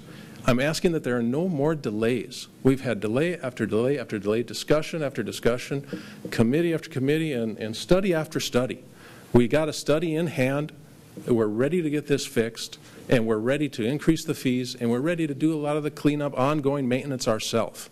So we're asking that there be no more delays, and that you would recognize public support for this range and get it approved to be fixed immediately, along with steps 1 and 2. Thank you. Did you have a comment? Thank you, Don. Mr. Christensen? No, I need to introduce the motion that was made at the committee meeting. Thank you again. Again, after some discussion, the motion was made, seconded, and it passed for the following. And I will introduce the motion to engage Engen & Associates to carry out Step 1, which is hazardous material lead abatement, Step 2, which is ventilation equipment, and to refer the gutter/water concerns options to staff to see if it could be immediately repaired by reprioritizing from within the maintenance budget. Step 3, which is the firing range restoration, will be reviewed with the Americans with Disabilities Act mandates, and staff will meet with the Willmar Rifle and Pistol Club to ascertain their commitment to the facility and operational participation. Second. The motion was made and seconded. Will you like to condense that and put it into... It's written. Thank you. If you're happy. You want me to condense it? Please would. Okay. The steps are to, pursuant to the Engen & Associates report, carry out the lead abatement, improve the ventilation equipment in the main auditorium, refer the gutter concerns that are causing water infiltration immediately if it can be reprioritized from the maintenance budgets, and then review if Step 3 will cause American with Disabilities Act mandates and improvements. And then lastly, to have the staff meet with the Willmar Rifle and Pistol Club to verify their commitment to the facility and the operational participation. Thank you very much. Is there any discussion on that? Councilman Christensen. Thank you, Mr. Mayor. I wrote some things down that I think were important to state and getting this gun range up and operating. This thing came to us last, what was it, August? Quite a while ago. The range has been maintained in the past without any city staff. Supervision is by the Pistol and Rifle Club. They collect rent and forward all the money to the cities, which goes into our general fund. Auditorium gun shows worked completely by the Gun Club, and Willmar Trap Club have brought revenue to the city. Brings many people here. No one can dispute that the Pistol and Rifle Club are a great Willmar organization, and their use of the auditorium good for Willmar. The Pistol and Gun Club and certified NRA instructors have taught thousands of area children proper gun safety and training. Here's where we are. After 40 years with an issue of ventilation, it was shut down right before it was open to open last fall. Our range folks have been awful patient and helpful in wanting to be involved in the solution to reopen the range. A staff-directed study by Engen & Associates is a far larger project than bringing the indoor range back to a safe standard. Our first projects should be to safely reopen the auditorium and indoor range, not do other projects first without working to quickly reopen the range.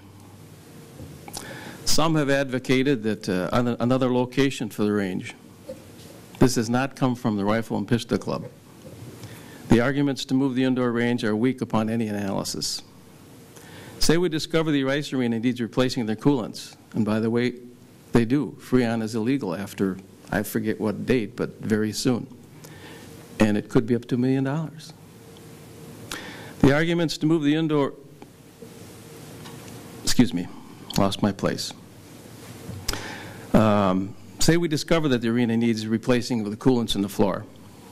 And right before hockey practice begins, we close the arena until we can find a firm to do a study.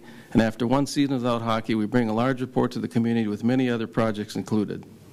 And then argue the cost to replace the coolants don't warrant correcting and opening the structure. But we could use it for other civic purposes. City staff involved in maintaining ice arenas are laid off. I can only imagine the community outcry. But the arenas were built for hockey, and the auditorium wasn't built for a shooting range. That's correct, but its basement has been used for shooting range and safety instruction for 40 years. This past year, the Pistol and Rifle Club have been very patient, maybe more than any other city rec participant would be. In closing, I hope that we would join me, the council, in correcting the immediately indoor range by supporting my amendment to this motion to include number 3. So we would do 1, 2, and 3. I'll second that. Motion has been made and seconded to amend the motion to include step 3. Am I right? Correct. That's what I understand. Which will be reviewed with the Americans with Disabilities Act mandates, and staff will meet with Willmar Rifle and Pistol Club. No, step 3 is to... I believe, Mr. Mayor, his motion would be where we have Engen and Associates to carry out step 1, and then step 2, we'll just add step 3 as the plan states. Thank you. Mayor Yanis, would Mr. Councilmember Christensen please state the amount that he is suggesting for step 3? What is the amount that we're... And where that is going to be budgeted from, because it's not in the budget?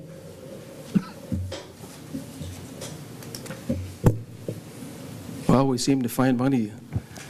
What did we give Hormel just a couple weeks ago? $2.733 million?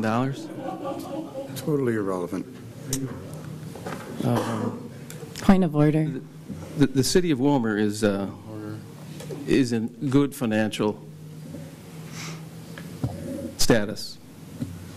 City of Willmar is not broke. I asked you to clarify the amount you were asking to have in the amendment for step amendment so we can discuss the amendment, the dollar amount and where the money would come from. I guess I would leave that up to our staff. We've had many projects in the past that have been brought up during the course of any budgeted year that were not in the budget, and we've successfully found money for them. We have, I don't know the amount of unspent dollars from the last 2 years, but maybe Mr. Okins could refresh us and tell us how much money is available.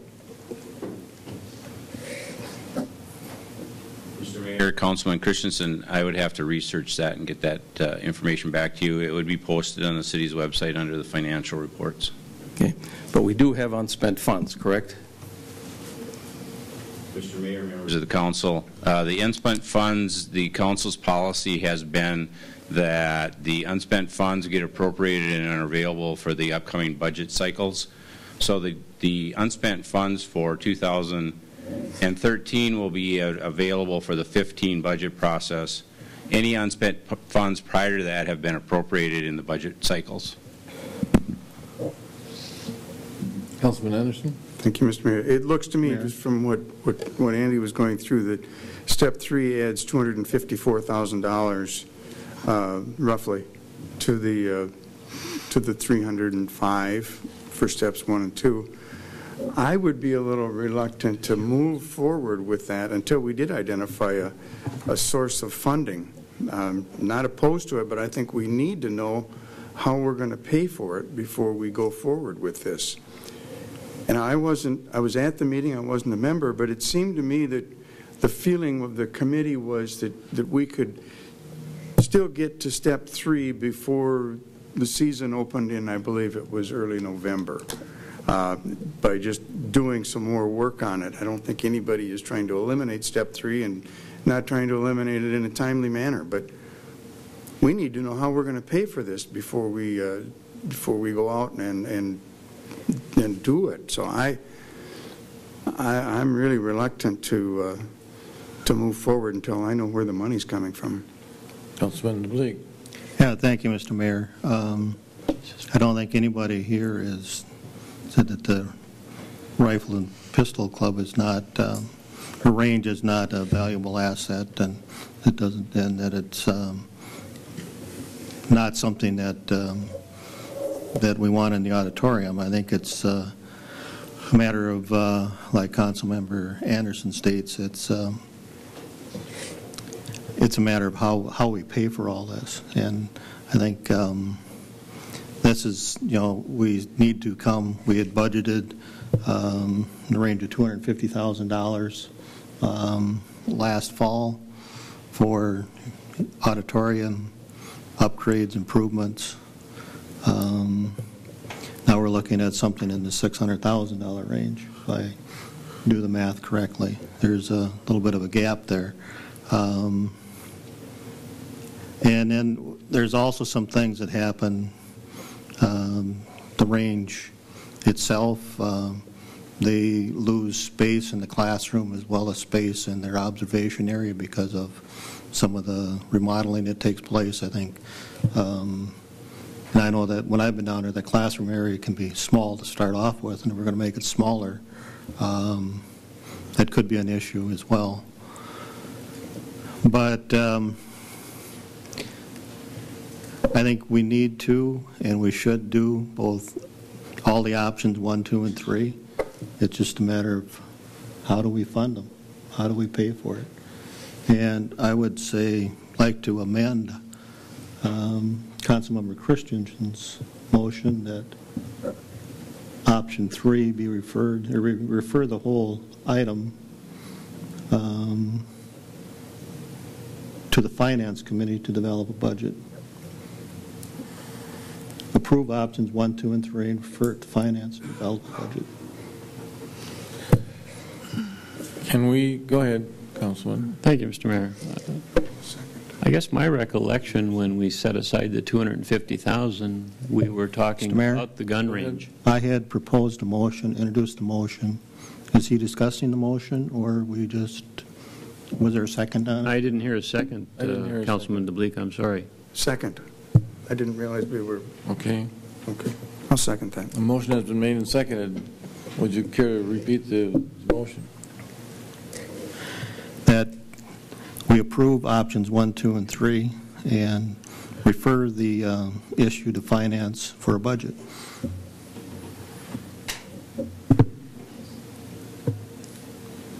Do I have any further? Go ahead. Now you have it. Thank you, Mr. Mayor.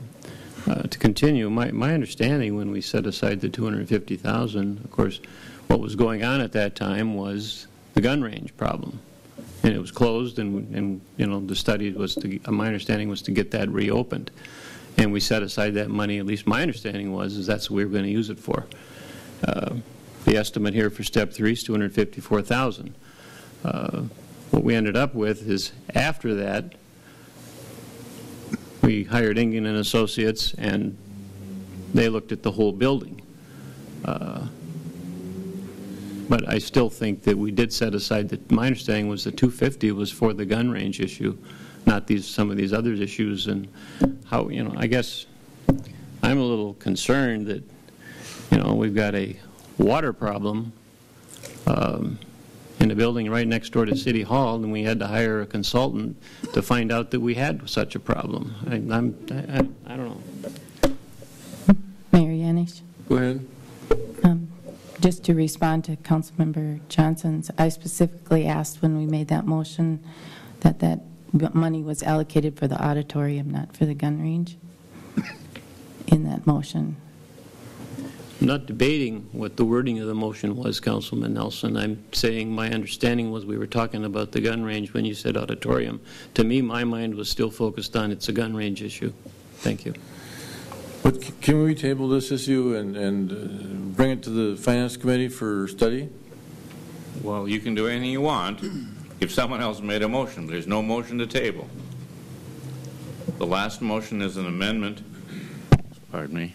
It's a little almost holistic, where it, rather than just amending the minor part of back to the finance, it's to approve all three. So the first one is to approve. The first motion, the main motion, is to approve 1 and 2 and review 3. Councilman Anderson? Thank you. It seems like Councilmember DeBleek's amendment takes care of everything that we're concerned about. It identifies, it's going to identify the funding. He's saying do 1, 2, and 3, takes care of the funding issue, so what's wrong? Why can't we do that?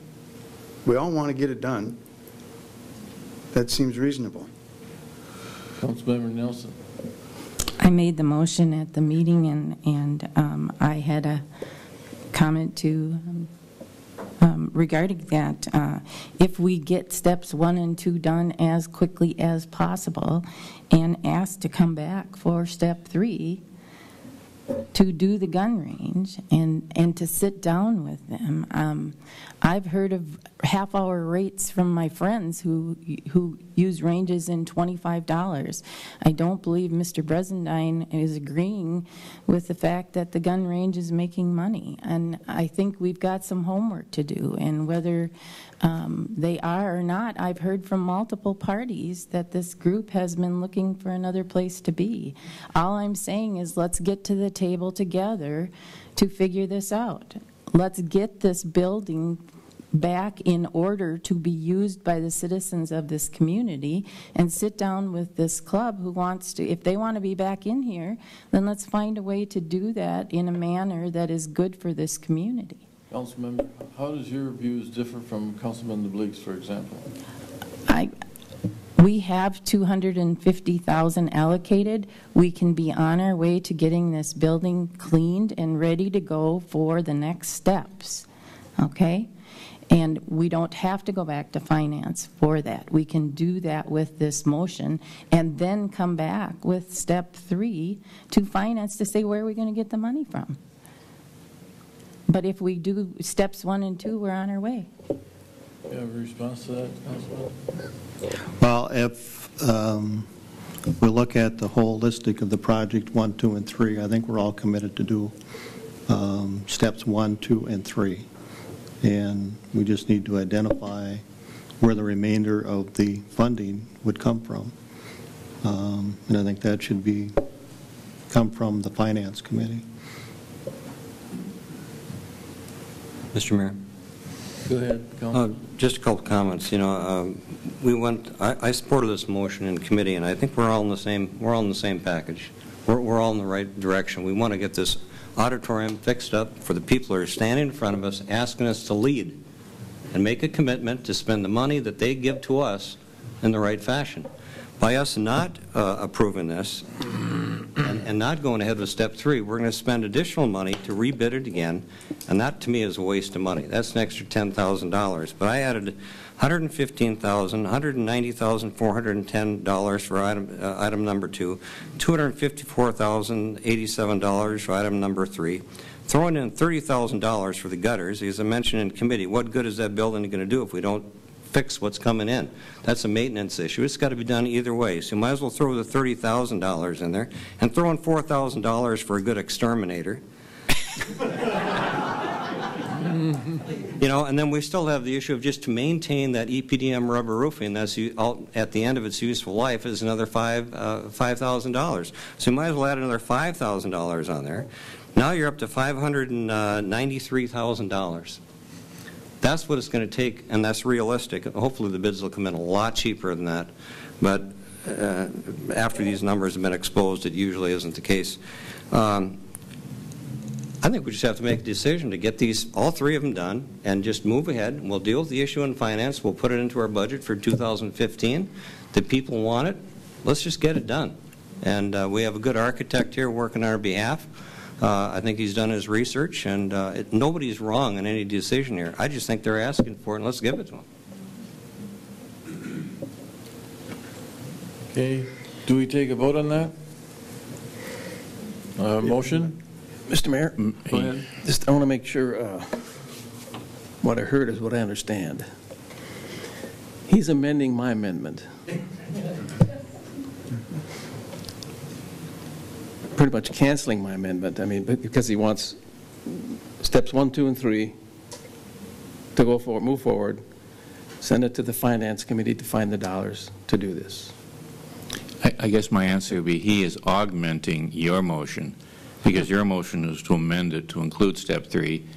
He is also doing that, but augmenting it with a trip back to the Finance Committee before we implement any agreement with Engen and Associates to carry out any of the steps. That's the key part. Okay. It won't move until Finance meets. Yeah, just point of clarification, does it also include then that we will know what it's going to cost us to deal with the ADA, and that we will know what the costs are for the gutters, and that we will have an acceptable agreement with the gun club, that we will look at, are we covering our costs? We will look at, are we staffing the building? So does it include the other parts that I included in there also? I'm not sure. What do you think? That's for finance to come up. I mean, it's and the architect. So we're any added cost will be, I'm sure brought forward by you. If ADA requirements, so you have to have a certain percentage of the dollars you're going to spend set aside for those requirements. They don't stay what they are. Right. It could be handrails. It could be doorknobs. It could be anything that would help access, from what I understand. Councilmember Nelson? So are we referring then to a blank check that we are approving this without knowing what the costs are going to be? I mean, we don't have all of those figures there. We've got an estimate, but we don't know what it's going to trigger in the building as far as other costs. And the estimates could be considerably less.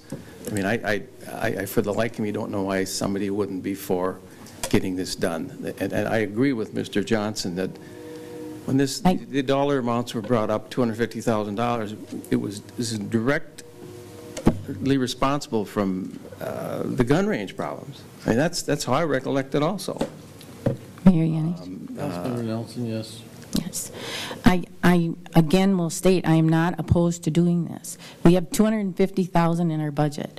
We have other things in this community that have gone unfunded. We have a pool sitting that wasn't planned for 5 years. We talk about buildings. We haven't done our building study. I do not approve of just doing a blank check to do this when we have a lot of other needs. You referred to the Civic Center. You referred to other things. We've got a lot of things going on. I think we can be fiscally responsible, get this building clean, back up and operating, go back and look at where do we get this from versus just saying do it. I don't know that that's being accountable to the citizens of this community and just writing out a blank check. Councilmember Nelson, did you have a question? I did, and I understand what Councilmember Nelson is saying. We don't have a dollar amount in here, and I'm wondering if we shouldn't have some sort of a not to exceed number or something, because I totally agree with what Councilmember DeBleek is doing, but I'd sure like to have a dollar number in there, because otherwise we don't know what to tell staff to look for in terms of dollars. I don't know what we're including necessarily as I think about it too. Are we including the gutters, which was in the original motion? I believe we are. I mean, that was in there. I don't believe the gutter activity of that state fell out of the motion. No, it's still. Okay, so. Councilmember Johnson? And thank you, Mr. Mayor. This project will have to, these 3 steps will all have to be bid. And we'll have to accept those bids. So it's no different than the park plan. We'll send out, for which we decided to request that the RFP, that they proceed with the RFP proposal for Phase 2, and then we'll see what it's going to cost us. We'll decide then whether or not we can afford it. This motion, or Mr. Christensen's motion, keeps this project moving forward and not stalling out, which we seem to have a history that this thing is just languishing and not getting done. We still have to go through the bid process. That'll have an effect on that. That's where the budget issue can be resolved. Mayor Yanis? So just clarification, then we are doing nothing different than what we just did with the park plan. We are going to put out RFPs to do steps 1, 2, and 3, check on the ADA, and check on these others. So we're not approving it being done until we come up with the RFPs for the approval and where the money's going to come from. Is that what you're saying? I said we have to, you know, my understanding is the dollar amounts here, we're going to have to solicit bids. It triggers it. Yeah, so I mean, and So bids it is. be accepted, or if they're not accepted, the project will stall. So it'll come back to us for approval. That's what we do in the bidding process. I think we still have to, we have roughly, as Councilmember Allman pointed out, we were roughly, you know, $590,000 potential budget that we need. And that would do the steps 1, 2, 3, plus a good exterminator, I think he said. We also have steps 4 and 5, as was pointed out, which there may be some funding grants or bonding money or something we can do to do those portions of it. But those steps 4 and 5, I don't believe were imperative that they be done on an immediate basis. Is that correct, Mr. Beer? Correct. Steps 4 and 5 are the long-term vision for the facility, and you guys can determine what the priorities are based on those. Just one general comment, too, about the bidding process. We don't have to do one lump sum for the whole project. We can do it as a series of alternates, and that way you can accept the alternates as they come in as well, and so it allows you the flexibility at that time to still have a project and then consider the pricing for each part of the project. Thank you. Mr. Mayor. And it just, for the intent of having the Finance Committee or staff looking at what the finances are, now we've got a shortfall of roughly $350,000 in the project that we have to identify where that money is going to come from, whether we borrow it forward or whatever, as to how those monies or dollars come from to fund that shortfall in the money that we have budgeted for the project. So, Councilman Ahman? Well, thank you. And thank you, Mr. Engen, for your comment. As far as the alternates, I was assuming that would be a given right away, and there's good, better, and best and everything. And you know, it can be bid out different ways, too, especially with the HVAC system, which is going to be the largest portion of that entire project, and probably the most important, because it's going to maintain that building for years and years and years to come. I look at this as an investment, just like when you put a new energy-efficient furnace in your home. It's going to pay you back, or you put insulation in your attic. It's going to pay you back immediately. This is going to cost about $350,000 that we don't have budgeted.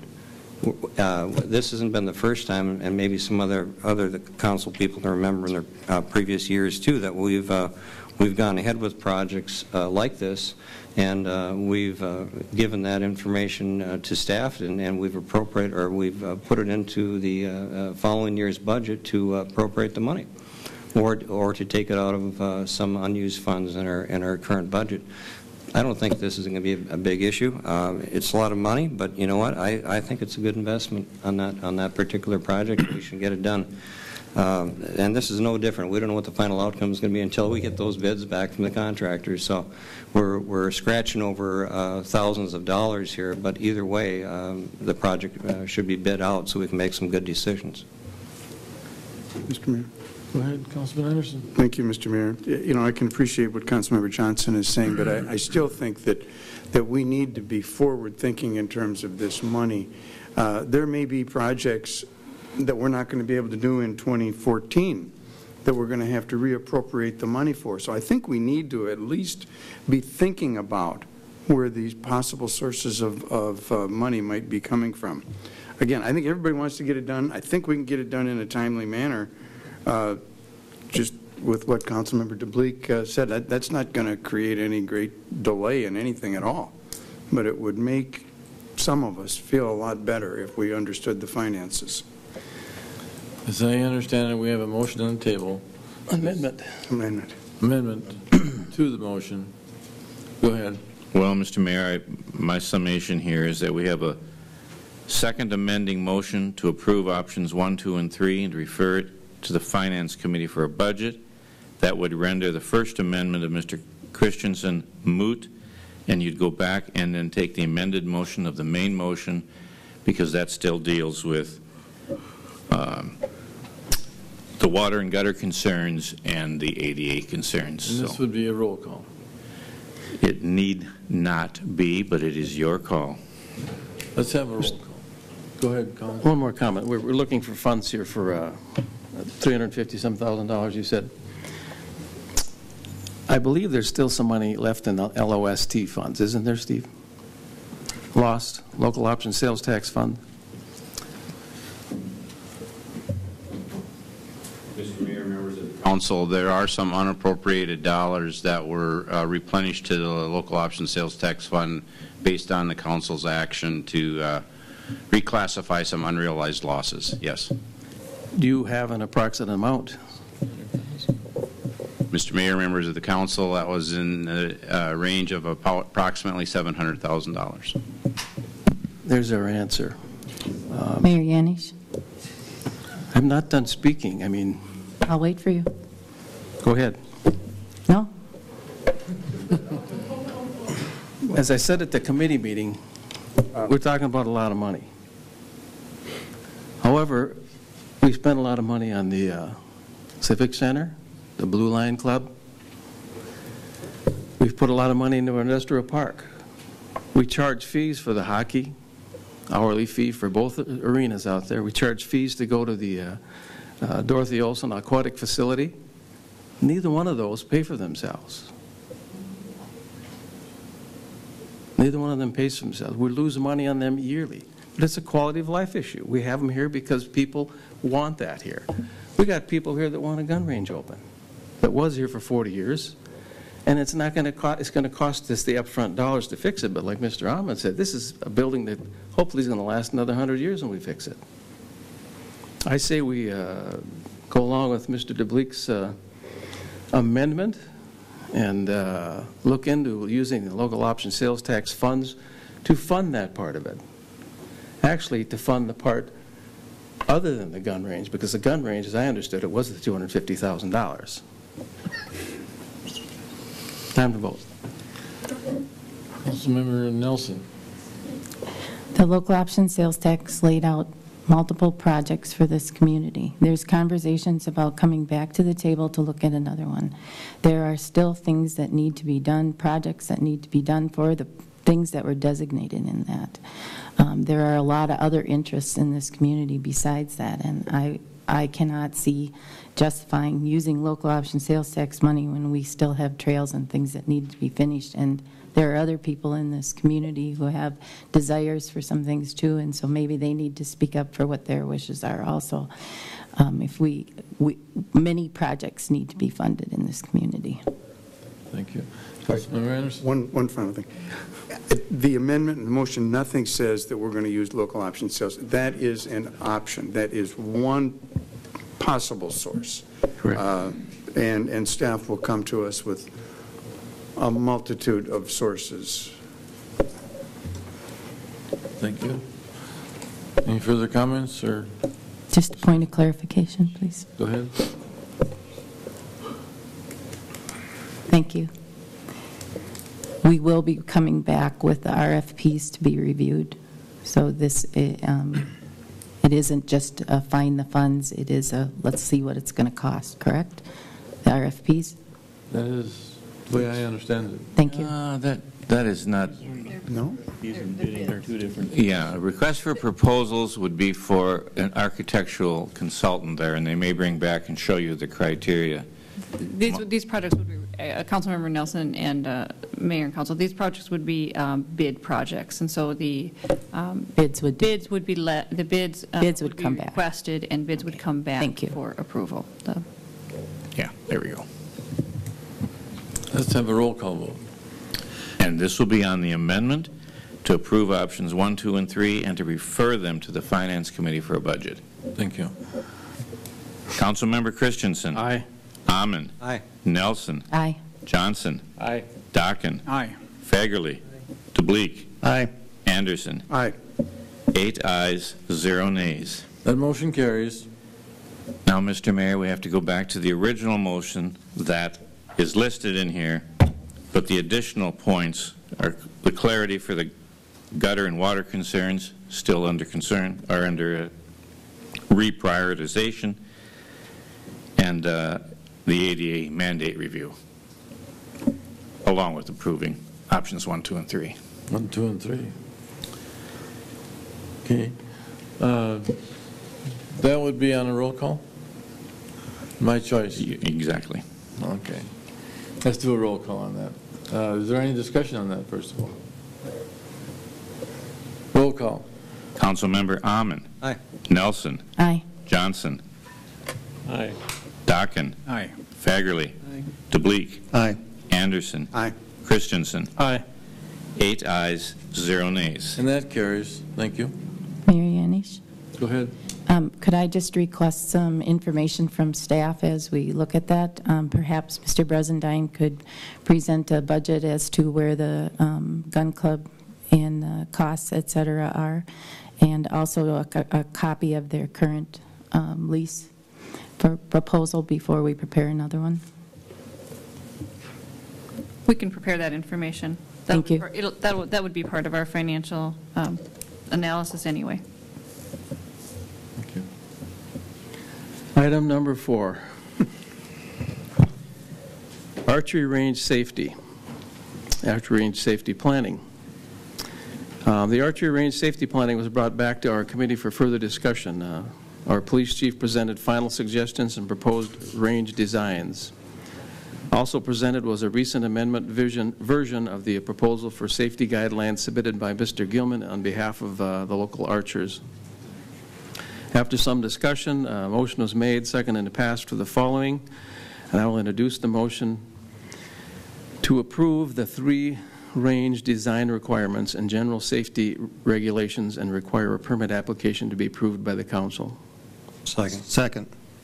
A motion was made and seconded to approve the 3 range design requirements and general range safety regulations and require a permit application to be approved by the council. Is there any discussion? Councilman Christian. Thank you, Mr. Mayor. Is this on our website by any chance? Or will it be? I mean, the agenda, all of the agenda materials are on the website, so this was part of it. So yes, it is currently through the agenda even materials. the 3 range What you have before design. you with the agenda materials is also Okay. available on the website. Okay. That was it. Any further discussion? It's a motion. All those in favor say aye. Aye. Aye. Those opposed say no. That motion carries. Item number 5 had to do with bulletproof vest grant application. This is a resolution. Once again, our chief requested approval for the Willmar Police Department to apply for, and if awarded, participate in a Federal Bureau of Justice Assistant grant, which reimburses 50% of the cost to purchase bulletproof vests for our police officers. This grant has been an ongoing grant in which the department has participated in for more than 25 years. Participation reduces the amount that would otherwise be incurred to maintain bulletproof vests for our officers. Again, after some discussion, a motion was made, seconded, passed for the following. And I will introduce the resolution to grant permission to allow the Willmar Police Department to apply for and participate in the Federal Bureau of Justice Assistant grant for the fiscal year 2014 Bulletproof Vest Program. Second. The motion has been made and seconded to grant permission to allow the Willmar Police Department to apply for and participate in the Federal Bureau of Justice Assistance grant for the fiscal year 2014 Bulletproof Vest Program. Is there any discussion? Roll call. Councilmember Nelson. Aye. Johnson. Aye. Dockin. Aye. Fagerly. Aye. DeBleek. Aye. Anderson. Aye. Christensen. Aye. Amon. Aye. 8 ayes, 0 nays. That passes. Item number 6 was from Public Works Department. They want to purchase a mower/utility cart. Our committee reviewed staff's request to purchase one riding lawnmower with attachments and a utility vehicle from Haug Kubota for the wastewater treatment facility in the amount of $28,798.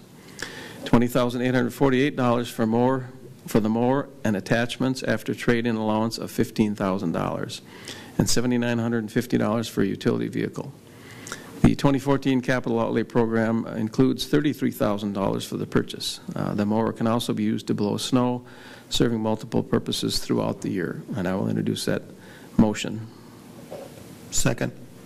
The motion was made and seconded to authorize staff to purchase a riding lawnmower with attachments and utility vehicle from Haug Kubota to the amount of $28,798. Is there any discussion?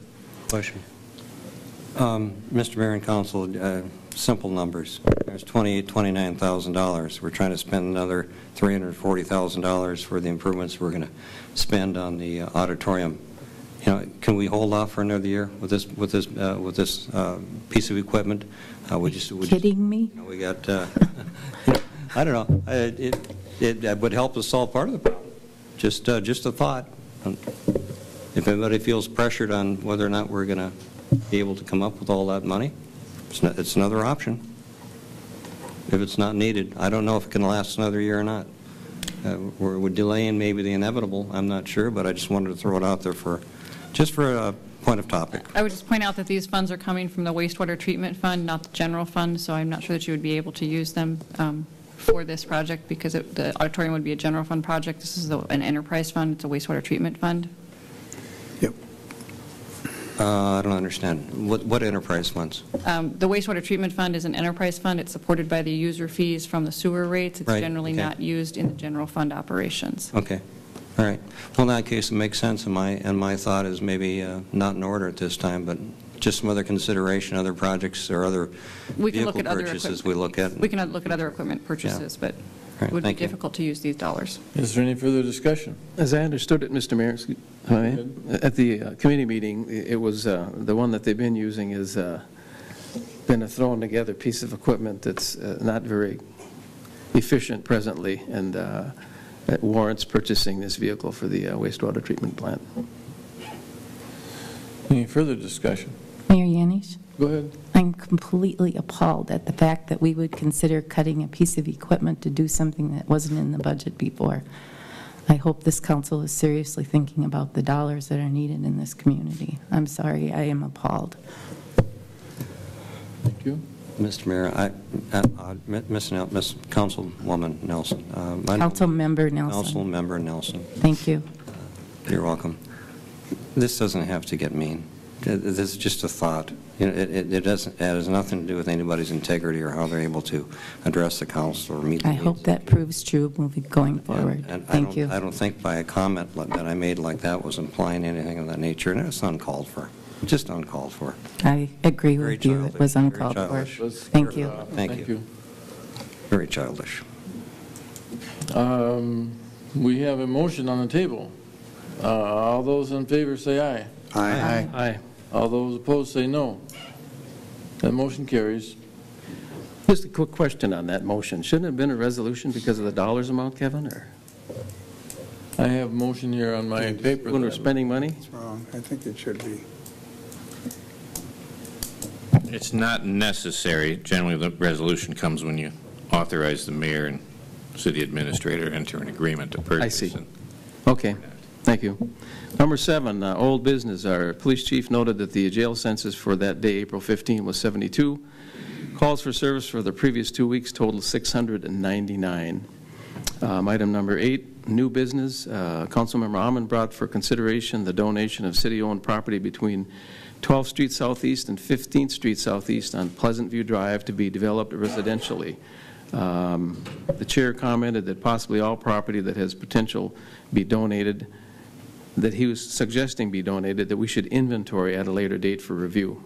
There was no other business to come before the committee, so I would move to file the minutes. Second. The motion has been made and seconded to file the minutes of the Public Works Safety Committee report for April 15, 2014. Is there any discussion? Hope not. All those in favor say aye. Aye. Aye. Those opposed say no. That motion carries. Consideration of the on-sale wine and on-sale 3.2 and intoxicating malt liquor license renewals. Kevin, would you like to explain that to us, please? Mayor Yanish, members of the council, you have before you the list of the remaining establishments in Willmar who qualify for their liquor renewal, and they did not make the list at the first council meeting 2 weeks ago. The on-sale is listed, the on-sale wine, and the 3.2% malt liquor.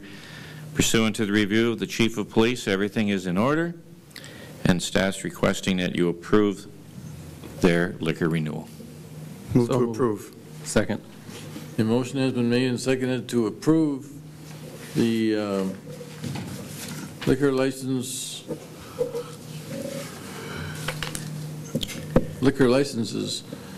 of the so noted people. Is there any discussion? Roll call. Councilmember Johnson. Aye. Dockin. Aye. Fagerly. Aye. DeBleek. Aye. Anderson. Aye. Christensen. Aye. Amon. Aye. Nelson. Aye. 8 ayes, 0 nays. And that carries. Is there any old business? Any new business? Councilman Amon. Just an announcement, Mr. Mayor. I don't know if anybody's received it, but the Willmar Community Service Day, Neighbors Helping Neighbors, is coming up. It's being hosted by the Willmar Area Faith at Work and the United Way of West Central Minnesota. You can register if you have a group if you need some services provided by this group by calling 235-1050, and volunteer registration if anybody's interested in participating. This is going to be held at the Taunton Stadium at 8:30 a.m. May 3rd. That's where there's going to be a community service, and the project starts from 9:30 to noon. So if anybody's interested, I'm sure there's more information online from United Way or Willmar Area Faith at Work. Thank you. Any further new business? We'll move into the committee meetings for next week. Dennis Anderson, Finance Committee. Finance Committee will meet Monday, the 28th at 4:45. Public Works, Councilman Christian. We're meeting the 29th on Tuesday, 4:45. Labor, Councilman Amon. Thursday, 4 p.m., Conference Room 1. Wednesday. Or Sorry. Thursday. Yeah, 4 o'clock, isn't it? It's Wednesday. Excuse me, Wednesday. I had the Wednesday at 4 o'clock. Wednesday at 4 o'clock. Make sure you have Thanks. Community Development, Councilman Fagerly. Thursday, 4:45, unless Steve wants to switch. No, that's all right. That's this Thursday? That's this. Or next? Next. Next Thursday. 5-1. Mr. Mayor? Yes? I'd just like to point out that 2040 meetings, group meetings are going on. Many people are attending those throughout, from the community. And I believe all those meetings are now posted on the website. Will be shortly. They will, I'm sorry. Yes, we are working on that calendar. We're getting those meeting schedules up on the Willmar Lakes Area 2040.com website. So if you're interested in those meetings, times, and places, check the website for them. I just wanted to comment on the 2040. There's 9 of us here at the table. I think there's only been 3 of us attending some meetings. There's some real passion out there and real interest for our community, and I would encourage the rest of the council people to find some place that they are passionate about in this community and attend some of those meetings, because there is a great deal of interest and a lot of people out there looking at what they want this city to be down the road. So I would request that we could come up with that, and even some more staff to attend. I'll entertain a motion to adjourn. So move. Second. The motion has been made and seconded to adjourn. We are adjourned.